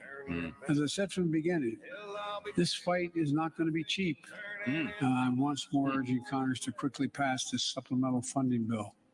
over $300 billion to help the Ukrainians. FEMA has approved 50,000 meals, 75,000 liters of water, 500 beds, 10,000 blankets, and as well as other shelter supplies for survivors displaced from their homes. FEMA also authorized one-time payments of $700 per household for folks who've been displaced. Oh, wow. But they're sending blankets to Hawaii. Wow. Yeah, because you know how cold it gets this time of year in Hawaii. What? I mean, I just there's no words left for this guy. There's just no words left for this guy. I know. He sucks in every way imaginable. But they all have blankets. Blankets and I mean, water. not all of them, but some of them will have some warmth tonight. Thank goodness. Yeah, did we give you a water or a blanket? Because you can't have both. Okay, so No, this is the water line. You wanted a blanket? That's that over line. there. Yeah. Have you noticed what's been happening to the dollar lately? It's really not good. I mean, there are countries, was it India I was reading about, that paid for oil recently, an oil purchase in their currency, Was that not rubles ours. or whatever it is? Yeah, rupees. That's not good. The greatest threat to the U.S. dollar's global dominance in the past 80 years is happening right now. And the BRICS nations are all getting together. Brazil, Russia, India, China, and South Africa are trying to launch this new international super currency. It's all part of the plan to supplant the U.S. dollar. So how do you protect your IRA or your 401k from all of this fallout?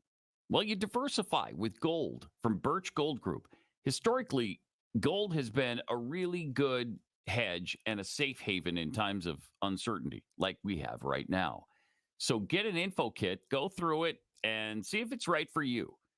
It'll tell you about the gold IRAs, and then you can decide for yourself if a tax-sheltered retirement account backed by physical precious metals is right for you. Go to 989898. You just text the word PAT to 989898. There's a monumental shift going on right now, and you don't want your dollar to be devalued. It just hurts us all. Arm yourself with information to protect your retirement savings. Text PAT to the number 989898 to claim your free info kit from Birch Gold.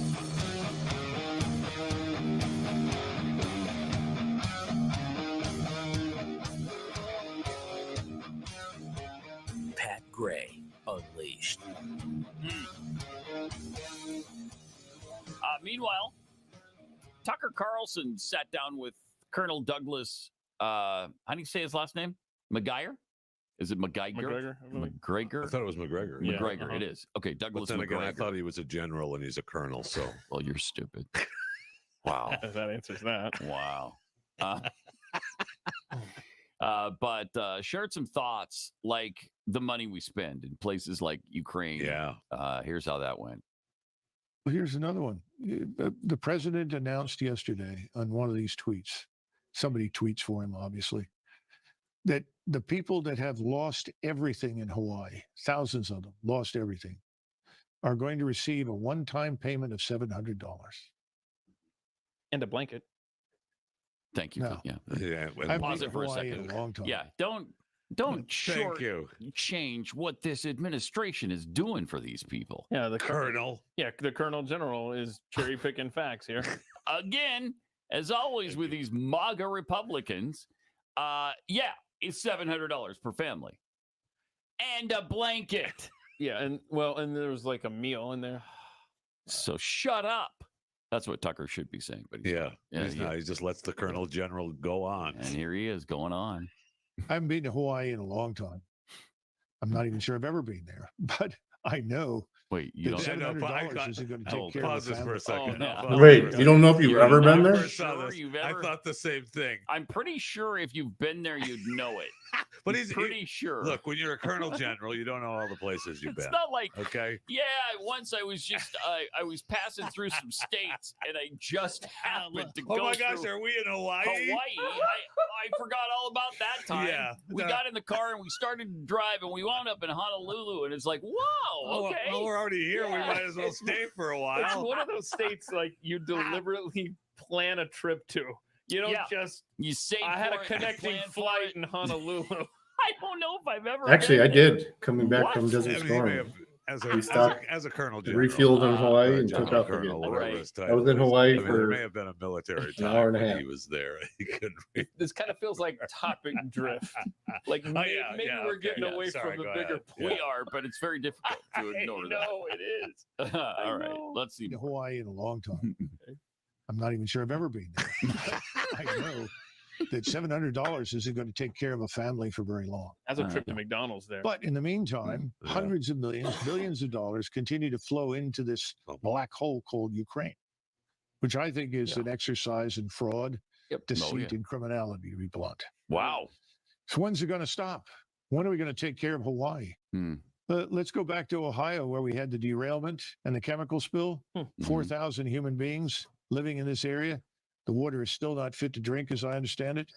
We wouldn't even invest the money to move those people to a safer area, even if it meant temporary housing or permanent housing, until this thing was cleaned up. What have we done? This is the problem. It is America last. Oh, yeah. On every level. The last people who are consulted, the last people who are benefiting from anything that goes on in Washington are Americans. This cannot go on. It's got to end. And I think it will end. But unfortunately, it's like everything else. We're going to have to be pushed over the cliff into the abyss. I think that's where we're headed. Wow. Happy talk. Really depressing. I mean, true, though. Yes. How do you argue with any of that except for the Hawaiian thing? Wow. Yeah. I mean, you know, that's good stuff. He also talked about what we pay illegals. The average American earns about $31,000 a year. That's it. The average American pays about $16,600 a year. Now, the people in Congress, this doesn't affect them. It's half. Or in the Hill or inside the Beltway. We're talking about the real Americans who live out there, who scratching out a living. Keep in mind that a person who works all his life and then tries to draw on Social Security can expect a monthly payment of probably $1,400 if they're lucky. Wow. $1,400. We hand every alleged asylum hi, seeker, Goofy. Sorry. illegal migrant pouring into the border in Texas Got or me. wherever else. Got me on We Liberty's hand them when they channel, get their French channel $2,200. for now. I'm just And trying we to put them be on that busy and get the $2,200 knock diet out of here. from there on out per month. Oh. Yet somebody who works all his life, retires and draws Social Security gets $1,400. The Afghans who were hanging on to the planes in Kabul trying to come to the United States, when they arrived, they received $2,200 a month. Now, if you can make sense out of this, please try, because I don't think most Americans can make sense out of this at all. You'd be correct. Man, $2,200 a month for an illegal that gets here.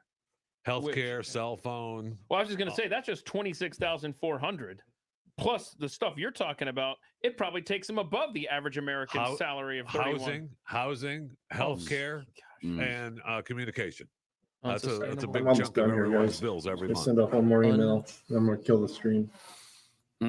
We are a nation adrift. Fortunately, there's the exact same number of them, though, today that there were 25 years ago. Yeah, so you don't have to plan on so spending any more. No, it's been stagnant for a long time. It's a constant bill. It's the same thing. Fortunately, we've kept that number at a very pleasant 11 million. That's good. For 25 years. That's great. And fortunally, the cost of living has stayed the same too here in America. Right. Other than going up a lot, stayed exactly the same. Did you see this fun? And by the way, he talked about the border there. Did you see that encounters with Chinese are up 800%? Did see that at the southern border. That's not a concern. Though. That's not what a are concern at all. I mean, well, it went from 0 to 8. No, it went from 229 to 1862. 0 to 8, like I said. Last fiscal year. Wow. But anyway, back to the prices of things. This is a fun fact. So the average new car price in America, you guys want to guess what right now the average new car price? I know this. I'm going to say 28,000. Oh, you're going to say wrong. You'd be wrong. 48,000. 48,000 for the average new car price under Joe Biden. 48,000? Yep. That's up 16.8% under Biden. Now, the average price of a new car in the U.S., we just said 48,000. There's only one model under 20,000 right now. So there's only one new car that's being sold under 20,000, but there are 32 models over 100,000. Well, That's insanity. I think that one model, that Mitsubishi that they're talking about, I think that just went over 20. They think just it ended did. that. Yeah, I think they So did. that's not even under 20 anymore. Wow. Right. And it's a little crap can. You know, It is. so Sorry, Mr. so Rich for- Guy. Okay. for 20,000 there's- plus, though, you can buy a brand new crap can. Congratulations. Well, I mean, it's made of aluminum it's foil. whatever. It's made of aluminum And I foil. will say that Mitsubishi Mirage. It's a little low on fat guy seating as well, but it is under 20,000. Wow, jeez. That's bad. I mean, Real it's bad. And going back to the Colonel Real General's point, America last in everything. Well, yeah, I mean, we've said that how long? All right, Really? guys. I mean, Well, America since is last. Biden took office. Yeah, for sure. One of the things they hated so much about Trump is his America First Yeah, policy. I mean that's why they It's hate unacceptable to him. the MAGA, right? I mean, that's what Right. MAGA is. Right. It offends them. Just the very thought of making America great again offends them. No, we're doing our damnedest to ruin this country and cut it down to size. Make it equitable with the rest of the world. We're trying to equal this thing out. Don't make us stop dragging the country down. Who do you think you are? So that's what we're up against. Yep. And you prefer to call him Joe Biden, correct? Not Robert L. Peters, his pseudonym, or Robin Ware, or JRB Ware. He's got all these pseudonyms now, and burner phones and fake email addresses and stuff as he runs his little criminal. Probably gonna add organization some music to it, but I'm gonna show that video Yeah, one more But time. whatever. Whatever. Who On the way cares? out. Well, the Democrats don't. No, they don't care. No, they don't. They don't care. Some on the fringes are just beginning to. You know, there's a little bit of concern that, hey, oh, wow, no comment on Hawaii? How is that possible? That you can't at least extend sympathy and hope to them. He's incapable. He's Damn, incapable. this person's getting Yeah. paid well. I think, What is he you know, doing? there's certain centers of his brain that just don't work. Well, and that's there's no for sure. there's no sympathy, there's no empathy. He can't speak, he can barely walk. You know, he's got some issues right now. He falls asleep during people say, well, he's 80 years old. Yeah, that's why he shouldn't be in office. Okay. If you can't stay awake during a memorial for who knows how many people in Maui who have died, if you can't stay awake for that, I'm sorry, you shouldn't be in office. No, you should Time not. to go. Plant manager. No, you Okay. should not. There's a lot of other things you could be That doing. would be If why. you're busy looking at your watch while flag draped coffins are coming in from Afghanistan. You shouldn't be president. Again, I say time to go. Wow. I mean, really amazing. So many conspiracies, too, because as we've said many times, when things don't add up and they don't tell us why they're not adding up or help us add them up, then people come up with their own reasons for things. Yeah, I don't think we I have gotta do time one for more this. thing. No, we're not going to do the video yet, but there's a couple of videos from that have emerged about this situation. In Hawaii? Yeah. The color blue. I don't know if I've ever been. We need to address the Can't color remember blue. if I- Yeah, the blue homes or whatever that are still standing. And then there was one with a red roof that also is standing. And you see it from I don't know, an aerial shot. And there's total devastation around it. And then this just beautiful untouched home with a red roof. How'd that happen? And Jeffy, you have or have not been to Hawaii? Honestly, I can't remember if I've ever been to Hawaii or not. Okay, that's weird. Mm-hmm. Well, it's kind of forgettable. I feel like because it's it's a 4,000-mile trip, and you got to cross an ocean to get there. And once you're there, it looks a lot different than Texas. Really? So, yeah. So you're saying I So it's probably would easy to- remember it. It's easy to Oh, okay, misplace a good. trip Yeah, to okay, Hawaii. good. Yeah. That was our takeaway from the Colonel General. Yeah, that is. We could ruin anything. 888-900-3393. More Pat Gray Unleashed coming up.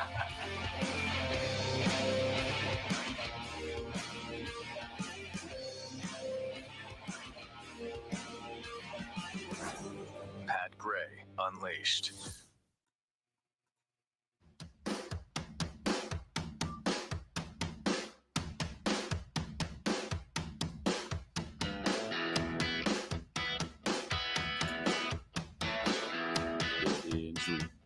You're my girl. Definitely not that. I don't know why you're It's Did I get a text or nothing something? like that.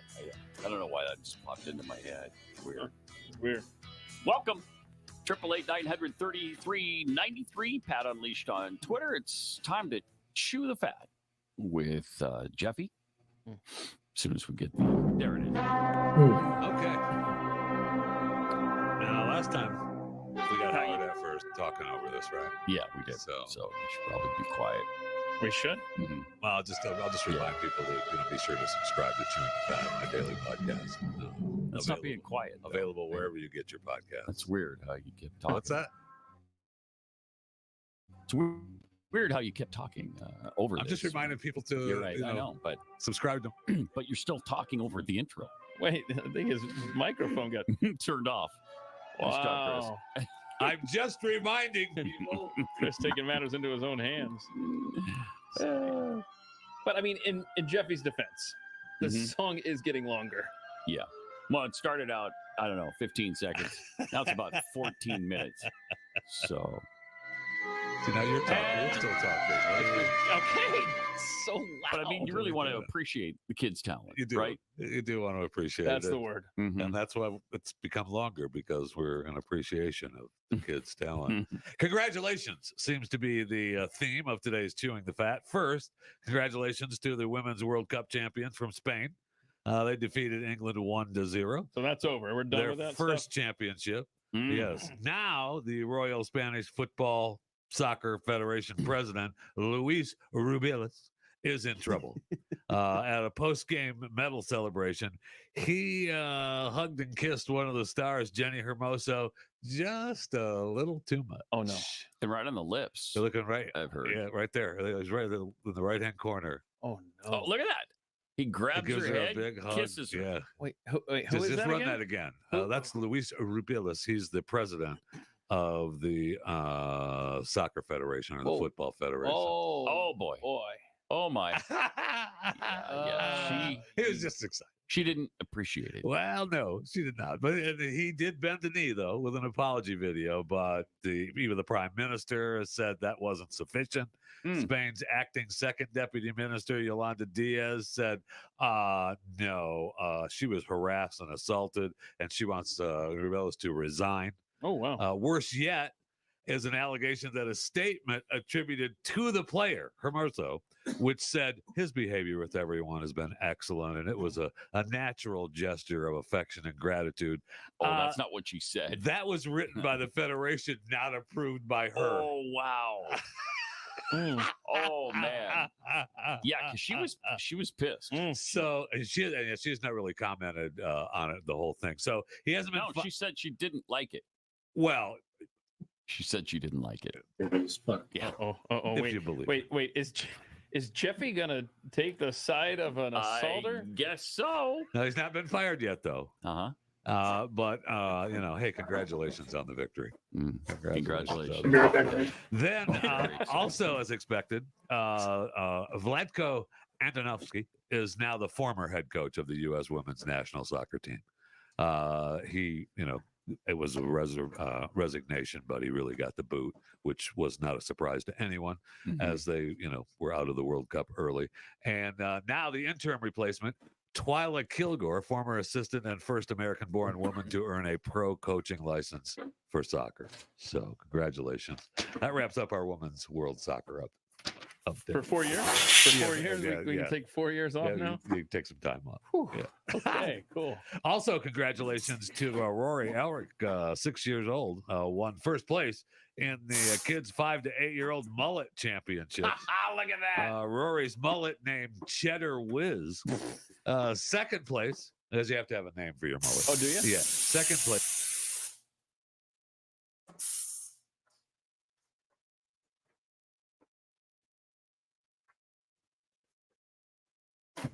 What happened? Oh, he's offline?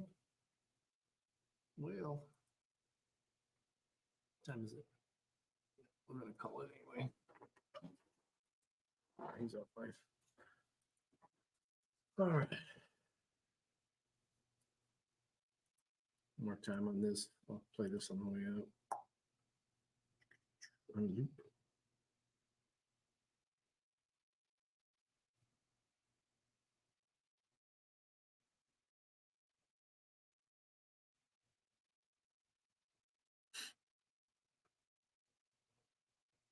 Scary. He's so scary.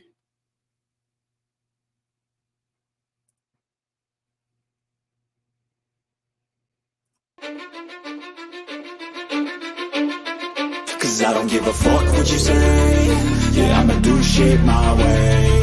So you can go kick rocks, I'ma stack bricks up, build what I want to make. Yo, I got a lot of shit to say, so I'ma do this every day. I'll be writing things until I'm fucking buried in my grave. 6 feet deep under, but my body won't decay. Cause my messages are timeless, so they'll put them on display. Oh yeah, I rap with a certainty, I have a sense of urgency. A message for eternity, for everyone internally. I had some people burning me, but now they fucking learn to see I ain't the one to fuck with. Now they looking nervously, and I don't really care what you think of me respectfully. You can kick rocks if you think you're fucking better, see. I will outwork you, turn you to an enemy. Hurt you so bad that you're gonna need some therapy.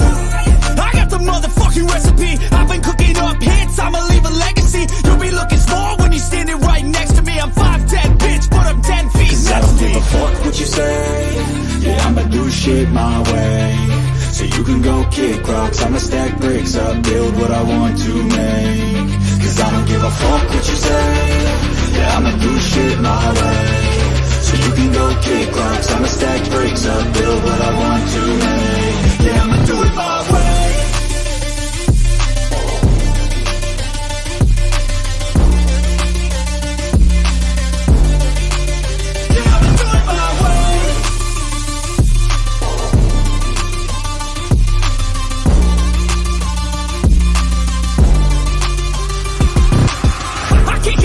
Coming out with a statement. You really changed, man, all your music and arrangement. You don't know shit, shut your mouth, you can save it. I'm the same dude that got his come up from the basement. 100 songs, 100 weeks, didn't change it. Experiments, development, intelligence, and patience. I'll do it all again, cause I never feel complacent. Let's keep the good vibes, positivity's contagious. I'm never looking back, cause I made a life that's passionate. A college graduate suppressing all his talents, yeah. He found a way to go and change, become an advocate. For taking control of your life, go out and battle. And you think you have a dream, then act on it. Get after it, get out your head and fucking capture it. You got one life to master it. Don't give up on your future, we all start losers. We're all late bloomers, gotta struggle through the sewer. What you say? Yeah, I'ma do shit my way. So you can go kick rocks, I'ma stack bricks up, build what I want to make. Cause I don't give a fuck what you say. Yeah, I'ma do shit my way.